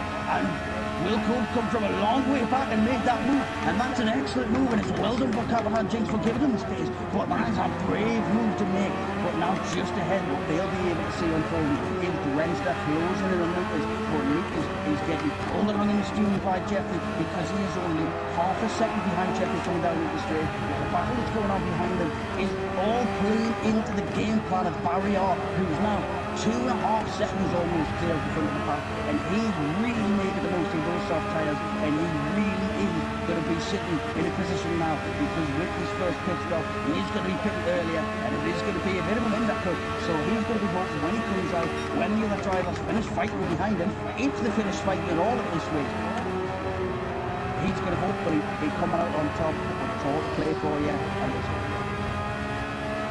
So now Lucas half a second behind Jeffrey, still half a second behind, still on Parabolica, and they're getting tight, they're push right out the limits of the track. Jeffrey just getting his outside wheels off the green AstroTurf. It's very slippy out there, but he's trying to get well, but now Lucas half a second behind. So we'll see. He didn't get quite as good next to Jeffrey, but now as he picks up less than half a second, Grenster just outside the slipstream. He's still pushing, but he has got a buffer now, nearly 4 seconds, still close behind. Back to the field, it looks like the race, everyone's starting to settle into the race now, apart from Lucas and Jeffrey. Lucas is trying to go around the outside of Jeffrey on the curve at Grandy, but he just hasn't got the momentum to do it. And Jeffrey defending that really well, putting his car in the middle of the track perfectly. But Lucas is alongside, Lucas has got on the bridge, Lucas has made the apex, and that's a wonderful move by Lucas. It's what I said at the start of the night, you've got to be careful when Lucas is right behind you on the straight, because he's tricky going into the corners, and it looks like he's not going to make it, and he gets the car slowed down just when he needs to, sits the apex, and makes it very difficult for the driver behind, and now he's 6 tenths ahead, coming down the back straight, and this is all playing into Barry R's hands, who's 3.5 seconds ahead. Jeffrey's still in the slipstream. Who's knocking on the door? Grenster, 4 tenths behind Jeffrey now, coming down the road to Scotland. Bit close. Unbelievable. I'm going to lose my voice soon as it's been seen, so coming around the Pucker up, baby. Following the both in, all of them now. Grenster getting on the power. He just nipped off the power as he's back into his a little bit.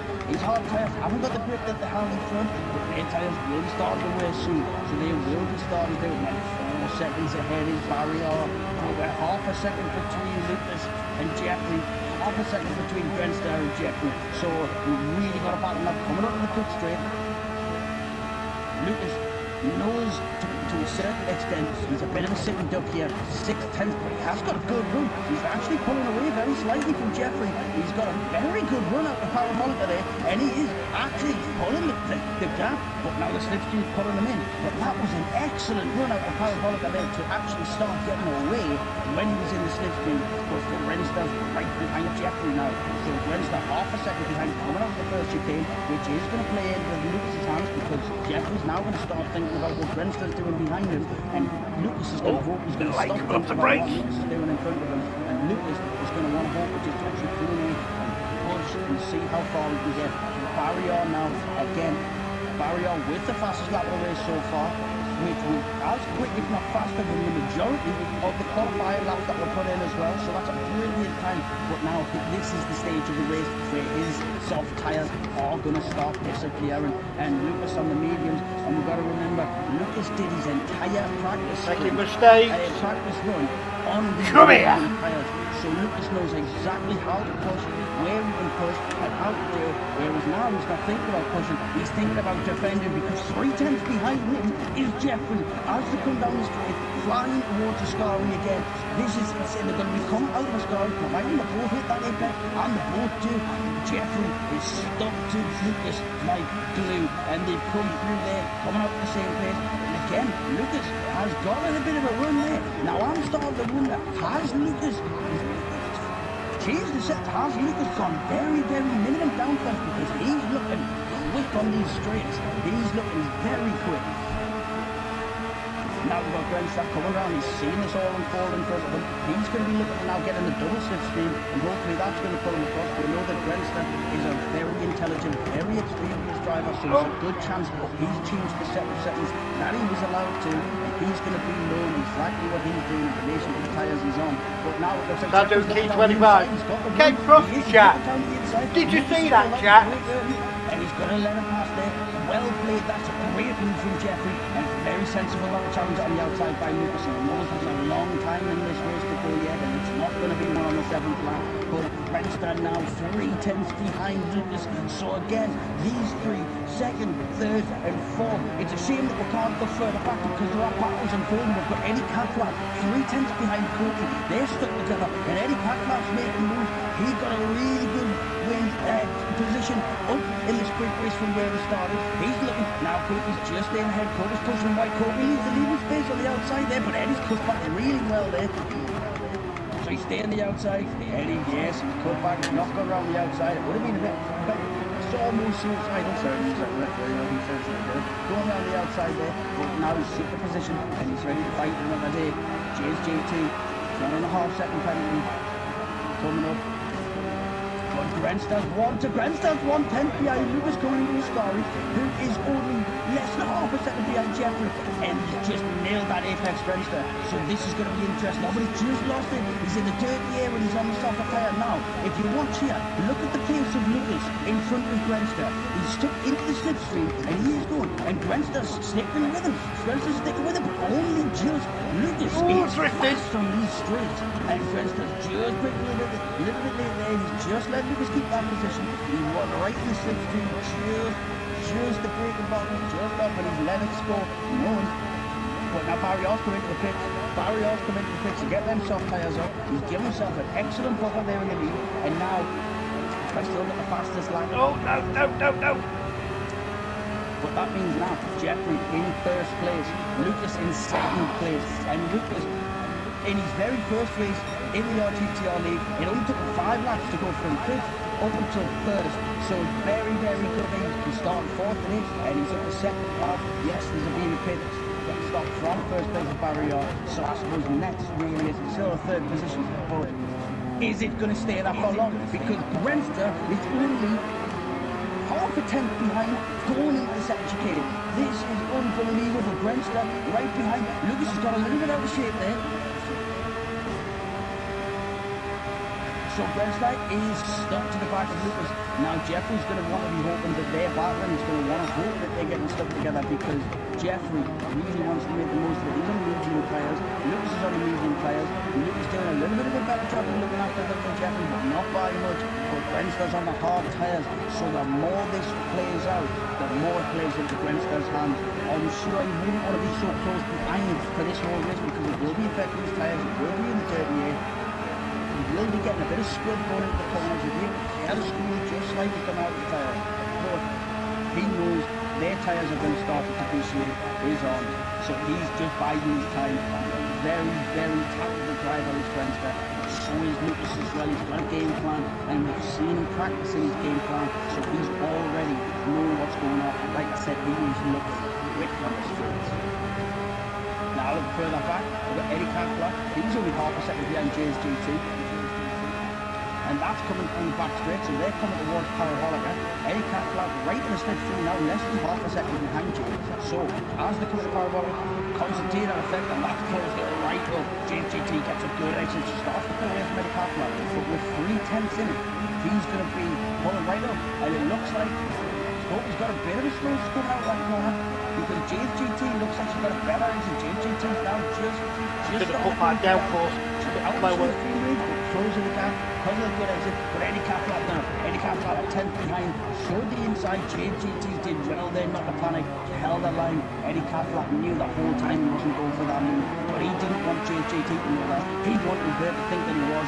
He's on the hard tyre, James on the medium, so he knows that he doesn't have to start battling like that. He knows he needs to preserve those tyres, whereas James GT, he knows that he's got to keep Eddie behind because Eddie is a dangerous man and he's not always in one. So now Kobe taking his time through there, he's on the medium tyres as well. So Eddie Catflap, they're just letting James GT keep the position, he doesn't move the battle too hard. So there's a bit of space leaving out in the front. There's a second from She's on medium to himself. 2 seconds from Lucas to Brentford, and I'm not going to lie, I'm kind of glad at the minute because I'm out of breath and the first started there. So thanks guys, settling in, having a bit of a gap, I like it.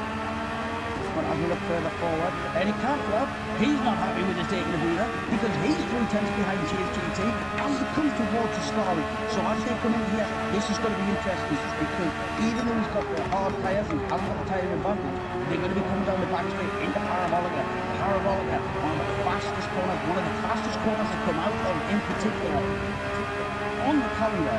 So it's going to be tricky to see if Eddie's going to push maximum power down there because he is right behind and he's pulling the outside. James GT stayed on the inside, defending the inside line. Is Eddie Catflap going to go around the outside of Parabolica here?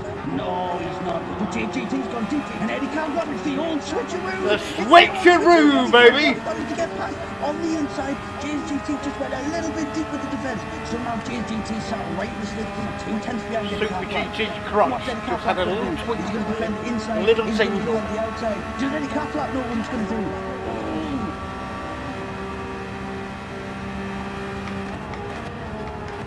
GT looking down the inside, but it looks like she's done exactly what Eddie Catflap did to her. Made it look like she's going to go for that move.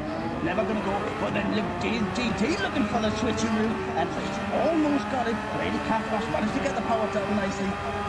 Even though he's on the hard tyre, he's managed to get that power down just as GT did. This is a battle unfolding right here, and this is what I mean about this. When the racing is good, the racing is good from front to back. It's absolutely, and sometimes you get better racing in the midfield, better racing at the front. It's absolutely unbelievable. So now Jeffrey, 1.5 seconds out of the lead. Lucas, 2 seconds ahead of Brentford. Again, Brentford's just going to be looking after these tyres now. He knows he's been pushing, he's been sticking with the front 2, the front 3, and Barry was out. But now, he's going to have to look after these tyres a bit. Hope we pick up the second penalty there. Eddie Catflap now coming down. But guess who doesn't get to take a breather yet again? Me, because James GT is 2/10 playing Eddie Catflap now. Has to come through the scoring. And corners back to Eddie Catflap's got a fantastic exit out of the scoring there. And he's pulling away from James GT who's in the slipstream. So that is an excellent exit because James GT didn't go through there slowly. I'll tell you that now. Eddie Catflap, what a kill through the corner. And you can see that bump on the bumper. And now, starting to creep up behind them is Richard 1072. He's going to see this battle and he's going to be looking his leg because he knows he's just going to keep it on the track. He's got to keep his nose clean. And these two could potentially be the reason he gets the position ahead. So he's trying to make these medium tyres last. He's doing a good job of preserving them. JGT looking down the inside. JGT just taking a nose in, but just not getting it. Eddie defending unbelievably there, putting his car right in the position. Excellent car control from JGT because it would have been so easy for JGT to go into the back bend there and completely ruin. It's a horrible corner to go into, and Jade managed to get the car slowed down without losing our own time. Unbelievable racing, but it all plays into the hands of Richard 1072, who is now 1 second behind, and he's just put in his best sector time. He's just put in his best first sector time, so look out for him. Last week's driver of the day, looking to be the driver of the day this week as well, I'm sure, and now he's less than a second. He's now going to be getting a slipstream of 2 cars in front of him, which is really going to be beneficial because on a track like this, you need slipstream. And now he's half a second behind James GT. Who's half a second behind Eddie Catflap, and the could do with the pace, Stevie. 1.5 seconds ahead, but they're not getting away. But then we're looking up at the front. Oh, looking up at the front. Nice cocktail. Parabolica is 2 tenths behind Jeffrey, coming through Parabolica now, and he's going to have the run on the straight. He's got a little bit wider than Jeffrey, but he's going to get the power down. And Jeffrey looking across, taking the tight strike, but Lucas less than 3 tenths. Less than 3 tenths behind, now coming down the pit straight as they go battling, they go thundering down the straight towards the first chicane. Which way's going to go? Jeffrey's looking like he's just staying in his position, his car very well there, but Lucas has gone for it. Lucas has gone down the inside, and again, he's made the corner, he's made the apex, he's got out of there. What a move, but the move. But Jeffrey's got better traction coming out of there, but he does have to go around the outside, but he's catching. And he's just coming across there, a little bit of contact, but nothing doing there, not a problem with that. They're both still going, they just tried to tuck him to get the slipstream. Looks like Lucas was going to defend the inside there, but he didn't defend it enough. And Jeffrey's managed to squeeze in the gap, and he's made the apex to take first place back. Unbelievable racing up the front of the grid now. But that means Grenster is less than a second now behind Lucas. So coming to the first left mode, again, less than a second from first to third, and this is exactly what Grenster was hoping for. He's not had to push, he's not had to absolutely force the issue. He's managed to keep them tyres where he needed them. He's just going to be looking after it. He's going to be making sure his fuel's on point, his tyres are there, because if this goes the way that he's thinking, Lucas and Jeffrey may give their position to Grenster, who just put in his fastest second sector time. He's just put in his fastest second sector time, and Lucas has had a wobble in front of him, and Lucas has gone off.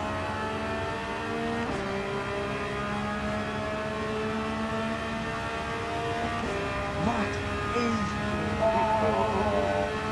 speechless, absolutely speechless. He's got a bit of damage to his rear car as well there. That is, but it's what I said. If Grenster keeps himself, if he keeps his head about him, this is the main thing for him there, and that is such a shame for Lucas when he's got down the pit. He's still got a 9 second buffer to Courtney behind him, so it's not all lost here. As Lucas comes down, and Lucas is very wisely coming into the pits there. He's going to the pits, he's thinking, right, if that's the way that lap's going, not a problem. I'm going to come in. What tires is he going to put on here? He's got 12 laps out of the mediums. Still had life left in them, but he did start losing around the corner. So is he going to be putting on another set of mediums and going for a 2-stop? Or is he going to be trying to stretch hard all the way to the end?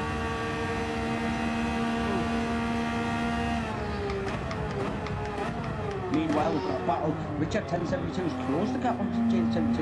When he go on the inside there he goes. It's difficult to say who was just ahead there. Was the front wheels alongside enough screen? That side just starting to look a bit no bueno. Well, now Grenster right on the tail of Jeffrey. He's only 6 tenths behind. And this is the part of the race where I'm sure Jeffrey's tyres are going to start in effect. 13 laps on a sunny day in Italy. This track is going to be hot. The tyres are going to be melting underneath the cars by this point. Grenster being on the hard tyres, he's already thought about this. He's got that plan. He's now hoping that Jeffrey will struggle with his tyres, because the idea is here, Grenster doesn't have to push. push. He has to stay consistent. And if we look at the lap times of Greenster, 151, 151, 151, just well 152, 151. I can keep going for the next 5 laps. He is just keeping as consistent as he can just to make sure his race goes the way his race needs to go. Jeffrey, his lap times 151, 150, 151, 151, and I could go on for the next 5 laps with him as well. Unbelievable race. If he didn't keep that pace with his tyres starting to grade, it's still plenty of fuel in the tank. Unbelievable. Unbelievable. Right. Set of mediums. No, another set of hards. Finish up mediums. There he goes behind Eddie Catflap. And Eddie Catflap coming into the pits. Eddie Catflap coming into the pits. He's on hard tyres. So it's interesting to see him coming into the pits after only 13 laps on a hard tyre. We'll see what he comes out on. That goes James GT clean air now. 3 seconds to Barry behind. The plaid. 16 seconds to Captain James up front. He's only 1.5 seconds behind. 30 laps. But now moving forward, Grenstow's making a move. Grenstow, after looking at that, we've completely missed him. Grenstow's coming on the inside of Jeffrey, coming out of the first chicane, coming into the first Lesmos, is in the lead. He's got a 10th on, and now they're coming through the Lesmos, coming through the second. And now onto the back straight on Jeffrey. Jeffrey's just a little bit wide up. His tyres are starting to affect him just a little bit. The yards are starting to go. Is that what gave him the opportunity to get past? Unbelievable racing here. Grenstow, he's stuck to the game plan, and it's coming to fruition. Jeffrey's sticking to him like glue, though. He knows if he can keep the slipstream down this straight.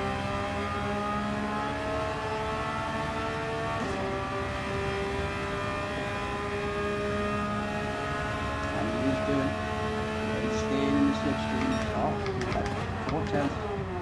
And he's staying with him. Now, are we going to see Jeffrey coming in this lap? Or is he going to be staying out for another one?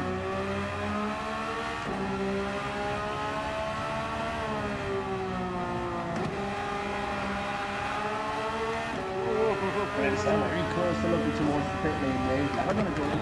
Jeffrey's staying out. He's 1/10 behind him now. Now we go back on board with Lucas. So Lucas obviously had that mishap just around about this part of the track. Jason, sorry, Lucas. But right now he's in the slipstream. He's looking to make his place back. He had a very good start. He was right up there at the front runners. But now he's in the slipstream with Richard 10.72. You've seen these two battling before. And he's just looked down the inside. Just giving Richard 10.72 something to think about. Only Lucas was ever thinking about actually making that move himself, because he knows now they're coming out of the parabolic. This is where he could take advantage. He's on fresh, hard tyres. So it's going to be, is he going to be trying to get these out all the way to the end? I would imagine so. But very easy to one spin and start screwing the corners, screwing the tyres on the corners. Easy for those tyres to go too quickly, and Lucas takes full advantage of the slipstream. Yeah, that's what I'm planning on, Jack. Richard 10.72 now. His tyres are starting to go a little bit, so he wasn't going to put up too much of a fight for it. He knows it wasn't worth it. Lucas come out on fresh tyres. Richard 10.72. Yep, the pit, different races, don't need about each other. Very, very wide, very good racecraft from Richard 10.72 there. So Eddie Catflap again, coming out on hard tyres again. So it looks like Eddie, at least on 2-stop. And then behind him, with 10 seconds just behind Eddie Catflap is Kangaman. So Kangaman's coming around, now he's moving around the Curva Grande. Eddie Catflap just going through the second chicane. So less than 11 seconds there. But moving forward, we've got Lucas now, who's just gone out of that between him and Richard 10.72. So 1.2 seconds. We've got Barry on that road from GT. That's a second. But looking forward, we've got Will Pope right up behind Captain James. Captain James looked like he was just making a move over the pits there. Will Pope was thinking about it. Just stayed out. Will Pope's now 3/10 behind Captain James.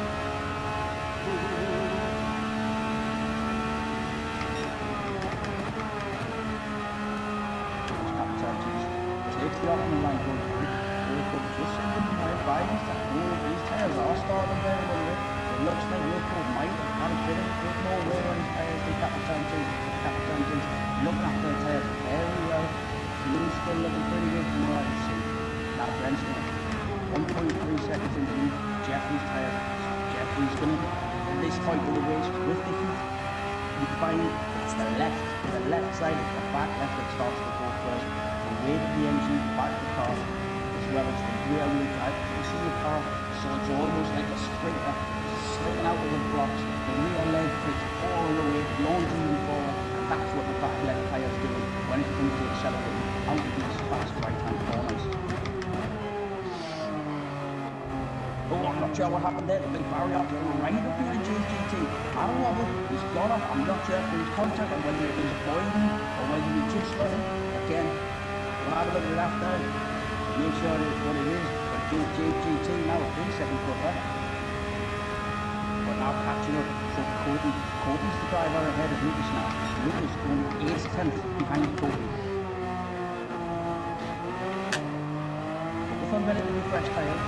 Cody on the mediums, Lucas on the hard. So Lucas is going to be looking for a longer stint. But if Lucas can get ahead, it's going to be difficult to keep Cody behind. So he's going to have, now he's going to be able to play off in his mind. But as we see looking forward, Jeffrey in the pits now, he's going to be taking the medium tyres off. Wilco also going in on the medium tyre. Canterman, the only driver that's still left out on the medium tyre so far. I'm sure we'll see him coming in the next lap. Closing in on him, I should say. On fresh hard tyres is Richard 10.72. Our drivers still to pit. James GT and Capital James and Brentford, so the front three still yet to pit, still going strong. So Brentford now with an 11-second gap with Barrier steaming the back up behind James GT. Brentford's going to have one eye on Barrier, and he's also going to be thinking about Jeffrey, because Jeffrey's come out to pit on the mediums now. So he's going to be looking at a bit of clean air ahead of him. So he's going to be able to put in some good laps, and he's going to be able to make it some time. So Brentford knows yet again, after his last 2 laps, 1:51s, who would have thought the exact same times. He's just so consistent.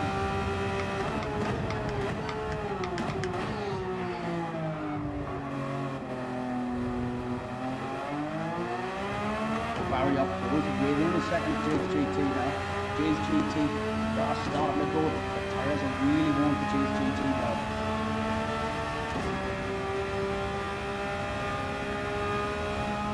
Barry up right up behind. Barry knows his tyres are much newer. He knows that he's got an opportunity here. He's not going to try to force the issue, I would imagine. He's not going to try to make a move straight, but he's going to wait until the opportunity. James GT surely can't stay out much longer. Now Cody didn't see the move, but Lucas has got past Cody. Lucas is now half a second ahead of Cody now, coming into a Scottish game. Barrier right on the slip through GT keeps the inside line.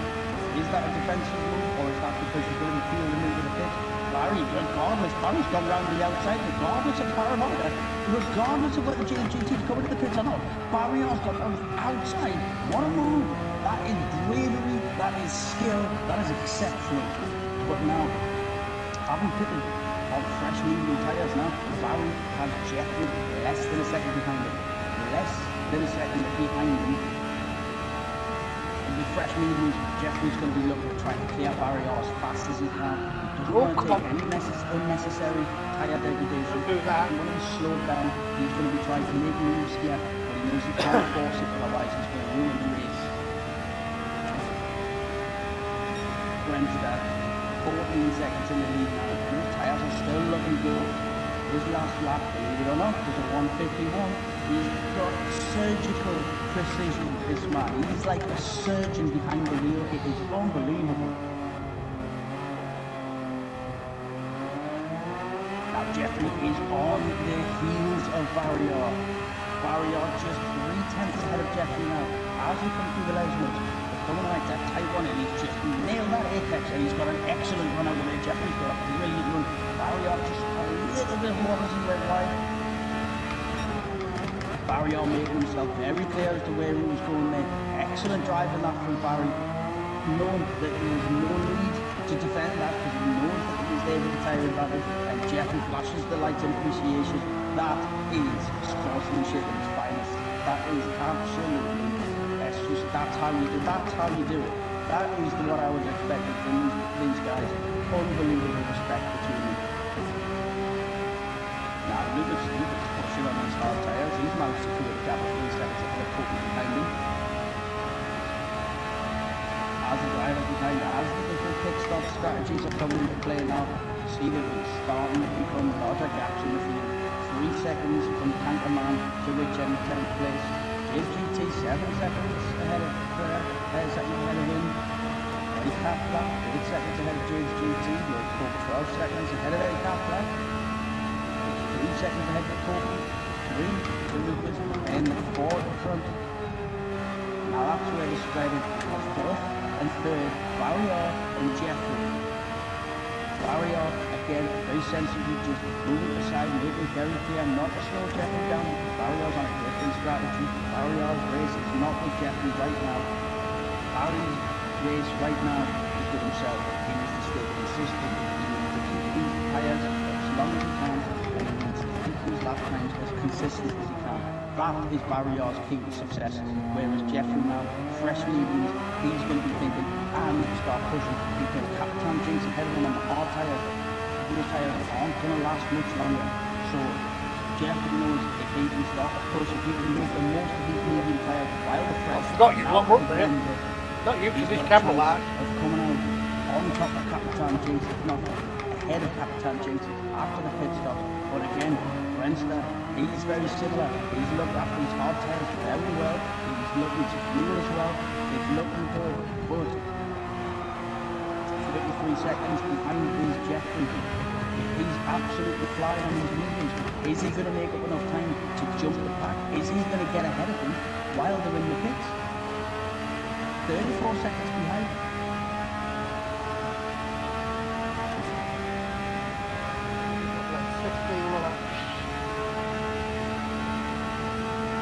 Moving back to the grid now. We're going to go with Will Cope 101, less than a second behind Cope. Fairly fresh mediums, Cope to the front. These are mediums, they're not very old either. So they're going to be looking now. Slippery is going to be very important. Will Cope, and he isn't slippery rooms. Excellent run out of power ball there.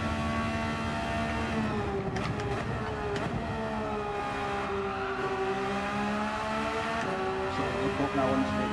Cope's got some speed on his face.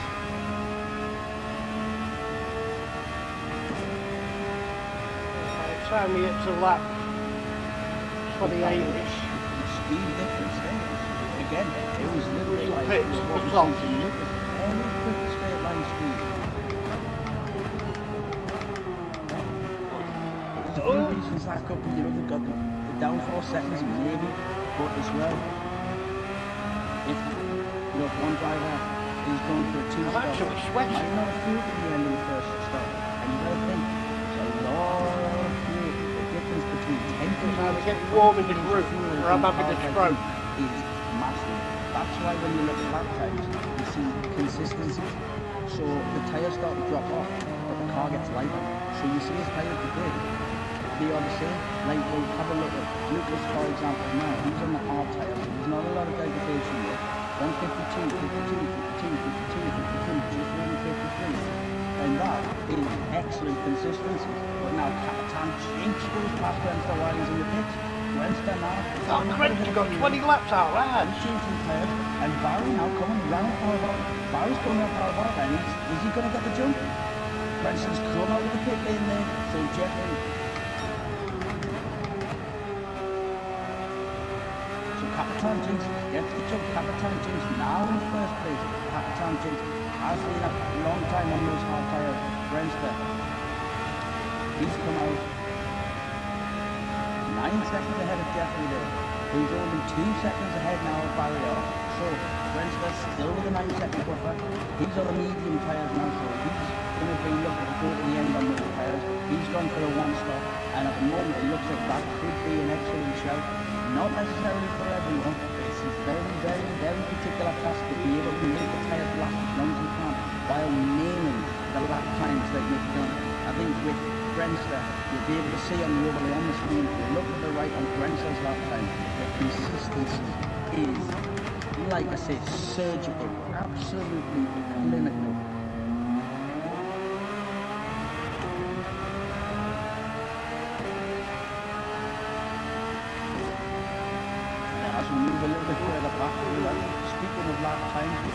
similar, again, someone very consistent, someone who really thinks about it. The man who was seen running his sprint race in his head in practice.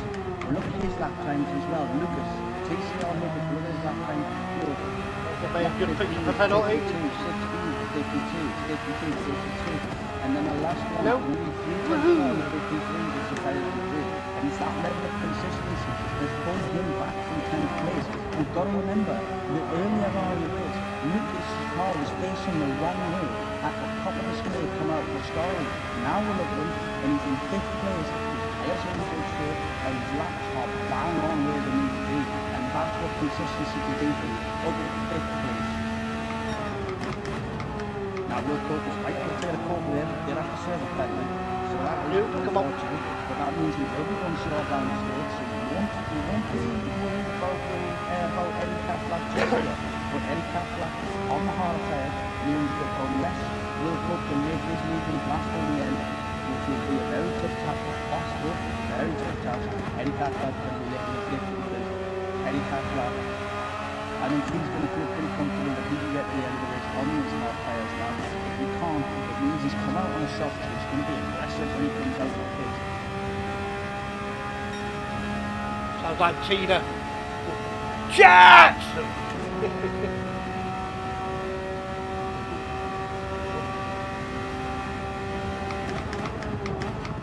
Capitan Jinx, currently 4 seconds ahead of Grandstand. Slowly that time's coming down. Slowly that black closing. Capitan Jinx is going to have to pit soon. Capitan Jinx, yet to pit. Capitan Jinx from 22 laps on these hard tyres. That is outstanding. And to bear in mind, Boone as well. Very economic driving, very consistent as well when you look at the time. It's a common theme throughout this entire pack. Consistency.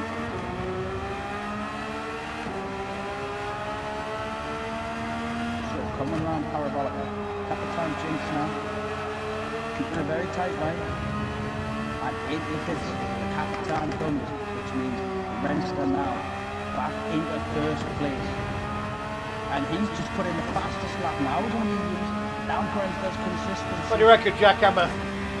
What we're finding there is consistency. Hit at 28. The surgeon himself. Now we're going to see these lap times very, very, very consistent coming over now. I wouldn't be surprised if you see several sub 150s coming We'll around pick now for mediums.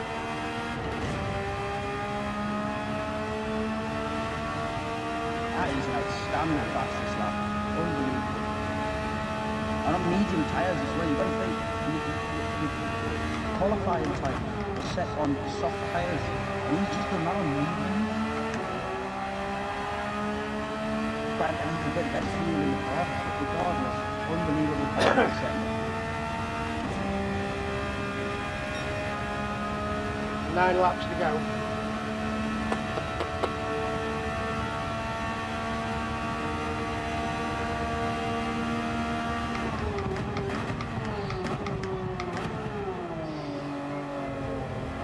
So at the moment, Grandster, the way it stands, Grandster getting the 9 points in the first. And then if it stays this way, not count the chickens, but if it stays this way, another 36, another 26 points. That's going to be putting him on 135 points. Gotcha. 135 points.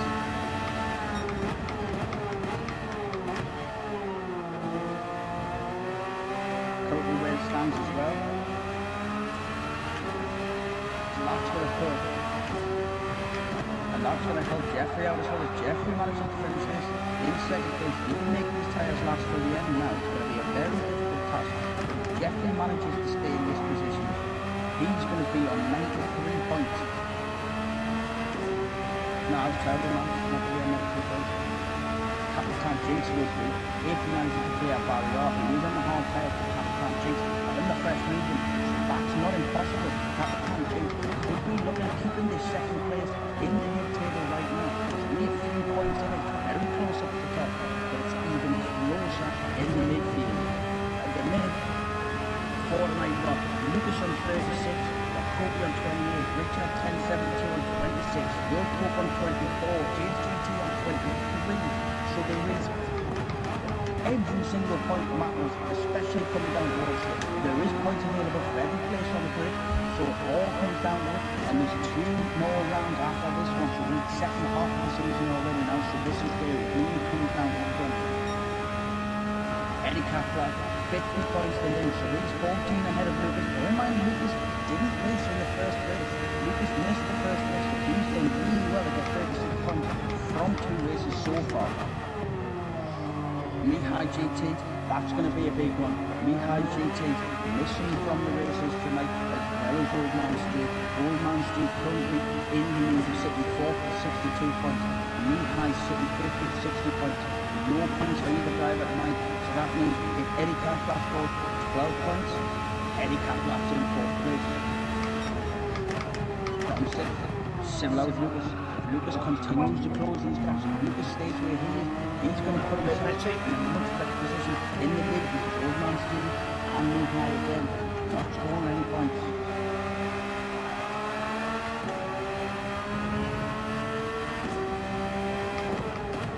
Will Court 101 managed to pick up a penalty.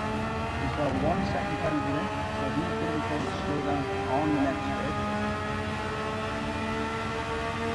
But we've got Courtney slowly piling making his way up towards this line. He's less than 2 seconds between them. Courtney is on the medium tyre as well, so Courtney does have the faster tyre than Lucas. Again, Lucas isn't really thinking about necessarily being the fastest on track. He's going to be looking at being one of the most consistent. He's going to want to make the tyre faster. He's going to want to make sure that he gets the most that he really wants to get this race done. Courtney's in the lead, Courtney wants to close the gap. So Courtney's going to be pushing it to the max there. Wednesday now. Yeah, like I said, he's got the fastest lap. The following lap is 2 tenths slower. The lap after that, 2 tenths slower. 149 and 149 and 150 for Wednesday. Now 15 seconds in the lead, and that is stretching a little bit as well. So we've got Jeffrey. He's coming round now. He's got a 7-second buffer in front of Barrier. Barrier still going very quickly. Barrier on the half are starting to do it a little bit. I imagine it's still quick at the end of the race on them. But we'll see exactly what happens. Remember, Barrier coming very early in the race. Come out on the soft. Got himself up to the first spot. Pushed it right out of the lead.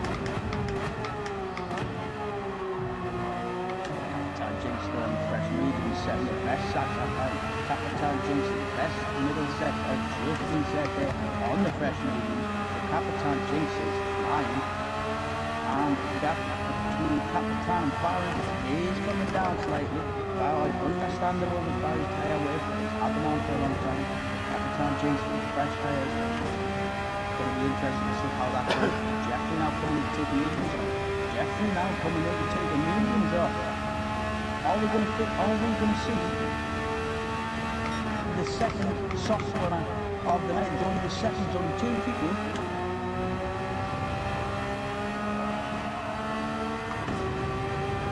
And it's the soft tyre for Jeffrey. Jeffrey's coming out and aggressive.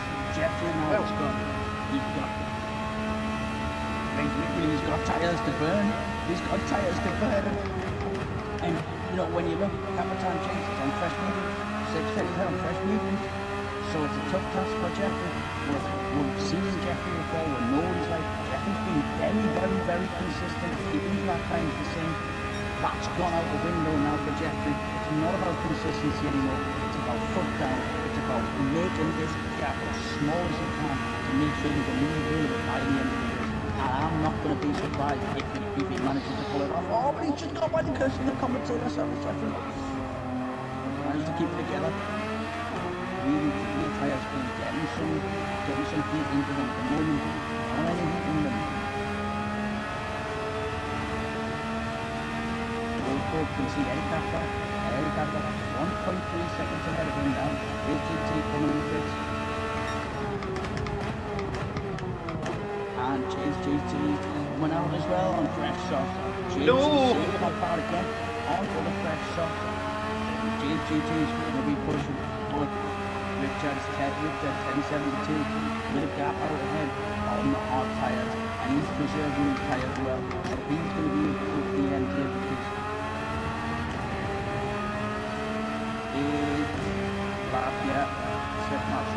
And that JGT's just gone in on. he's going to be completely Get set off. Cool. One more lap and I'm off it. Coming out on a soft tire. Coming out on a soft tire. He's got Eddie Catflap in sights ahead of him. Eddie Catflap has had those hards on for a little while now. He's had them on for 6, maybe 7 laps. And Wilco's right on Eddie Catflap's tail now. He pulls out the slipstream. Eddie Catflap's staying on the inside line. Eddie Catflap's keeping the inside line. But now Wilco flies past as Eddie Catflap lets him go and serves his penalty. Excellent driving there. Courtney and Barrios coming out. And he is. Once he's slipstream. Coming out on the soft tyres, and he's got Lucas ahead of him, 6 seconds, but again, on the hard tyres, he's had him on.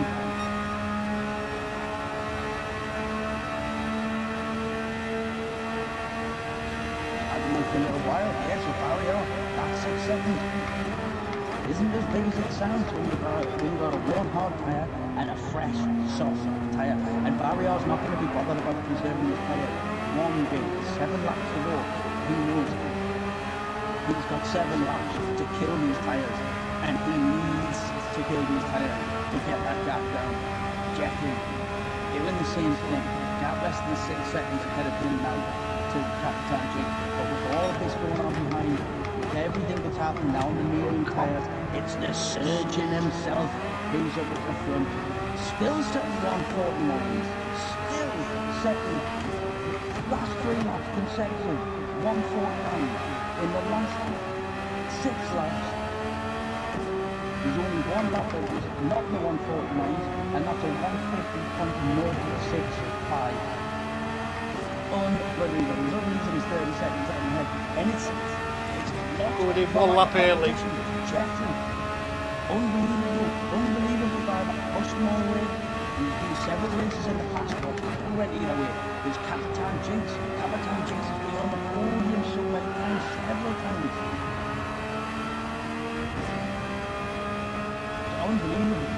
Unbelievable racing.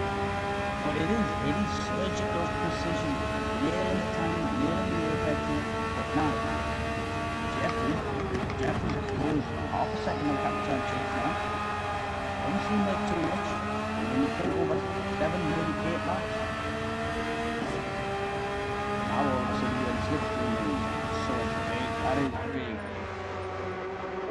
Behind there, talking about big, talking about closing gaps. Barrio now 3 seconds behind Lucas, and he's got them tyres are warmed up now. He's done a lap on them, he's had his out lap, and they are going to be working.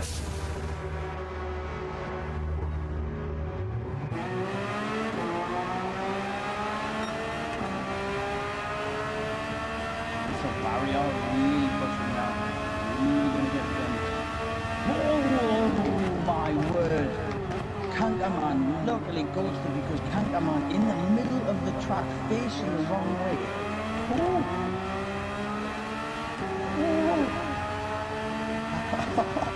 At this stage in the race, I can't deal with stuff like that.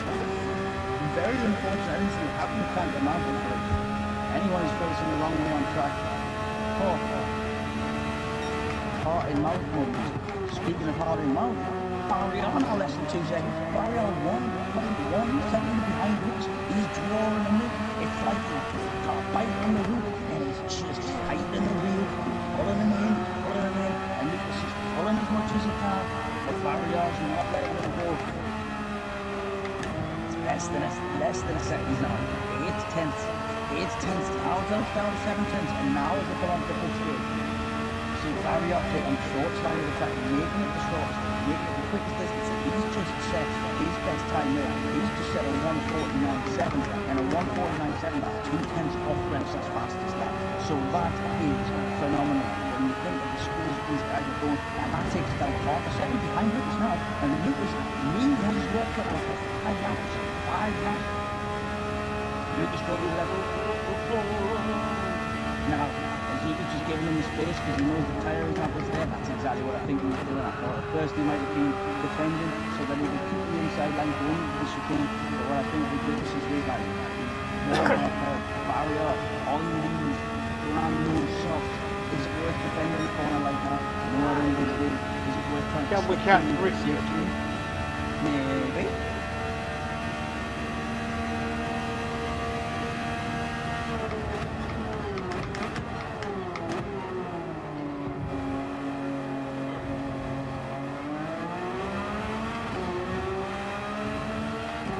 This is the question. Can we catch with the front side?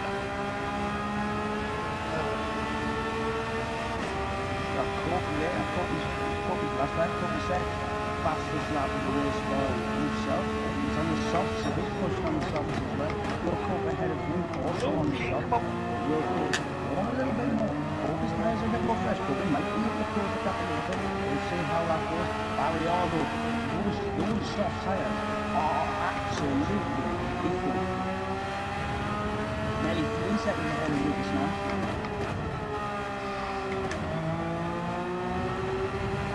But Jeffrey puts in the fastest lap of the race. He's on the soft tyres and he is really pushing it. He's trying to make this gap. He's trying to... Oh! He's just 3 seconds behind Capitan James now. Capitan James is penalty 2 seconds. Capitan James pays. Capitan James has got a 2-second penalty. Oh! And Jeffrey is 3 seconds behind on soft tyres. This is really playing Jeffrey's hands here. This is unbelievable. Barry R as well. He's pushing. 14 seconds out, that's a tall order in 4 laps. But with Capitan James, 2 seconds. I'm not sure what that was for, but I feel that was harsh if that was track limits. But now Jeffrey just needs to stick within this. Oh.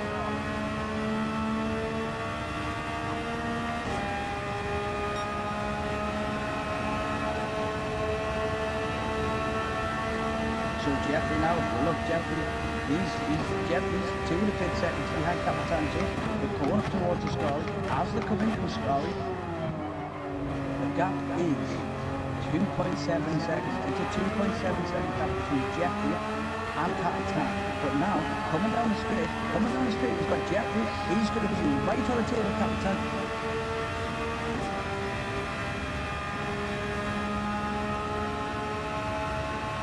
And something.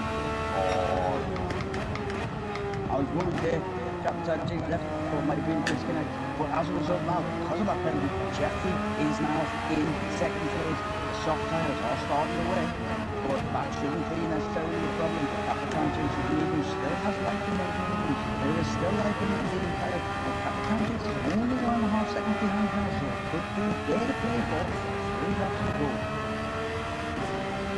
4 laps to go. Match this worse as it goes.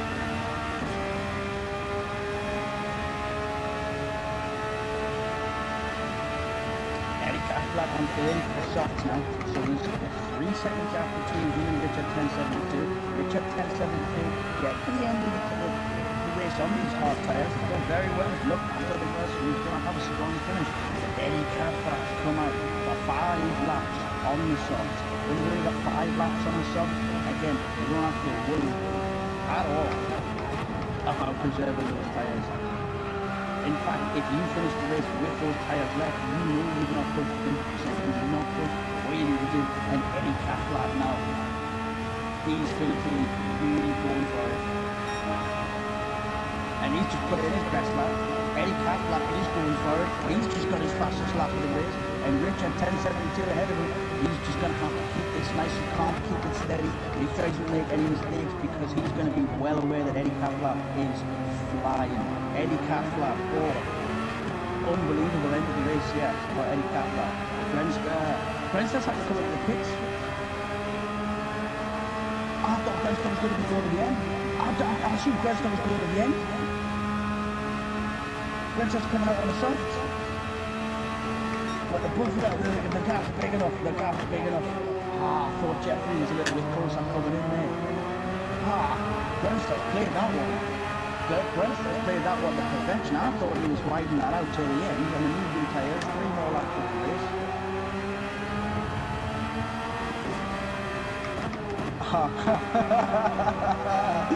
No. He could have made it to the end. Grenstall's not going to be happy not getting the fastest lap. Grenstall wants the extra point. Grenstall's coming out to put on his shoes. Oh my word. Oh, Grenstall.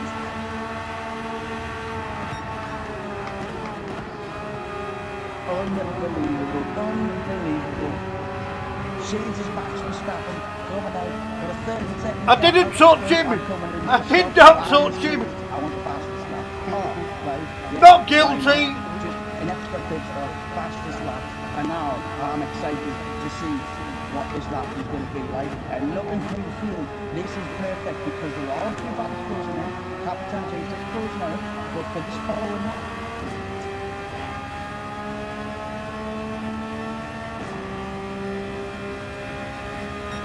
so now we've got Grenstall. Grenstall on fresh soft tyres and warmed them up. He's currently hasn't got the fastest lap, and as a result, he's out. So what we're going to do now for this lap is because I expect we're going to ride up front with Grenstall now. So we're going to have a look at Grenstall and we're going to watch this lap coming in here. No push at Grenstall, but he's going to be absolutely flying. Is Grenstall? We have enough fuel. He's got fresh soft tyres. If he had his fuel mix on quite low to save it, it's not going to be anymore. This for Grenstall is all about points. It's all about extending the lead. It's all about control at the top of the table. So as he comes through the first chicane, he's got a power down well there. He's really got a power through, and he's improved the gap between him and Jeffrey by nearly 2 seconds since the start of going through the parabolic. He says, notice he's going so close to that inside line, he's making the track as short as he can here. So now he's coming up, looking for the ball on the right to get to 100, and he's there, he's 10th up already on his best time. Of the best at that purple sector, and now he comes around, he's using all of the track now. Just calibrating into there nicely, just easing on the throttle, making the most of the track. He's lost the line just under there. What he's going quick, he's managed to hold that very well, and the power down, full power down early. So now we're seeing coming down the straight, slight curve coming in, it's almost going to clip the curve, but not quite. And he's going to be coming straight, and this is what he's going to see here. It's absolute surgical precision. He comes there, he's left tires, and then he walks those sausage curve, and he's just kicking straight. And Right, I wonder what he was doing then. And he's got the power flat. Is he been on your hairballs mode? So precise enough to lift, coming through the right hand to left hand on the straight. And now, as he comes down towards Parabolica, the gap is now 20 seconds. He's improved the gap by 5 seconds since coming out on these soft tyres. And he's got a little bit of right, but he's kept the power down. He's improved. This is unbelievable. He's going to cut this car right off as close as he can. And as he comes over the line, watch this, it's a 148.9. I tell you, he knew it. He did not want to finish this race without maximum points. And he was not going to finish this race without the fastest lap. That is unbelievable from the surgeon at the front. But then looking back now, what a perfect time to finish the lap. And Jeffrey in second place coming into the final lap. Half a second penalty. Well, Captain James. Well, second PA. Up 2 places. Jeffrey defending on the sideline. Captain James looking on the outside. Knows they can't get around this. He's going to take it now. So now sitting in behind Jeffrey. So now Captain James just got to stay close. He's got to stay close. The medium tyres, Jeffrey on the softs. Barrier behind them on the soft. 16 seconds behind Capital. 12 seconds ahead of Nicholson. Very well to make that capability. But now Jeffrey started to struggle on those tyres. And the back end wiggling back and forth. Fishtailing. And Captain Jinx is just waiting for him to make any gap move. There's a half a second penalty from him. Doesn't have to go crazy and try to overtake. Well, is Captain Jinx going to try to overtake on track before the penalty? It looks like it. Captain Jinx gets the outside line coming around the back straight. Lap. And given the fact that the penalty's coming up, I can't see Jeffrey putting too much of those over. There is a lot of pride on stake here. There is a lot of pride at stake here. Jeffrey taking the place. Capitan Jinx letting it go through. Not wanting to do anything daft. But Jeffrey saying, no, not this time. But crossing the line with the fastest lap, with maximum points, fastest lap of sprint race and the victory. Pole position in both. It's Greenster again at the front. Capitan Jinx rolling it down. Jeffrey nearly losing it. Coming on Parabolica. Less than a second behind, but that back left is gone. That back left is like Lewis Hamilton at Silverstone right now. Capitan Jinx leaving that inside, taking second position, and not for the first time this season. Jeffrey's going round in third, and that battle for second and third was unbelievable. What the story of the day here is Greenster and the way that race ended. I didn't think that was going to happen, but he could not. He was Barry Hopkins across the line after making 4 consecutive ahead of Lucas. Lucas has stretched out those hard tires and his fuel tank very well there. Very consistent times, you can see on the side, 53s all the way to the 54. Unbelievable, excellent. And to come back from 10th place after a little mishap at the start, come back up to 50 with an 18-second gap to sit behind him is excellent racing. Well, what can I say? Fair stream. Didn't come last. Fourth in the fifth race. Didn't kill anybody. 10 seconds behind Kobe. Kobe just crossing the line now. Eddie Catflap 10 seconds behind. Good race from Eddie Catflap. Went forward off the start line. Amazing. Richard 1072 as well. Good lap. Oh, he's got GT.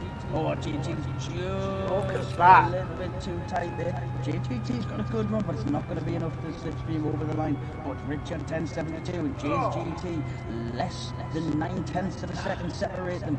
What a race that is at the end there as well. Absolutely unbelievable, front to back. Well, I enjoyed that. Insane. And that is, you know, I know I say it every week. That's my favourite race so far. I didn't think he could top Suzuka the first and then Austria and last week. No, that is. I'll remember to say that. Thank you very much.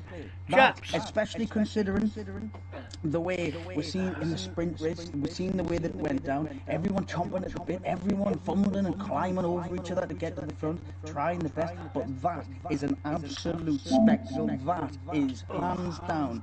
That is just a demonstration of how you race. That's how you race over 34 laps. That's how you respect each other. That is how you put on a show, and that is how you get people to watch and to get excited.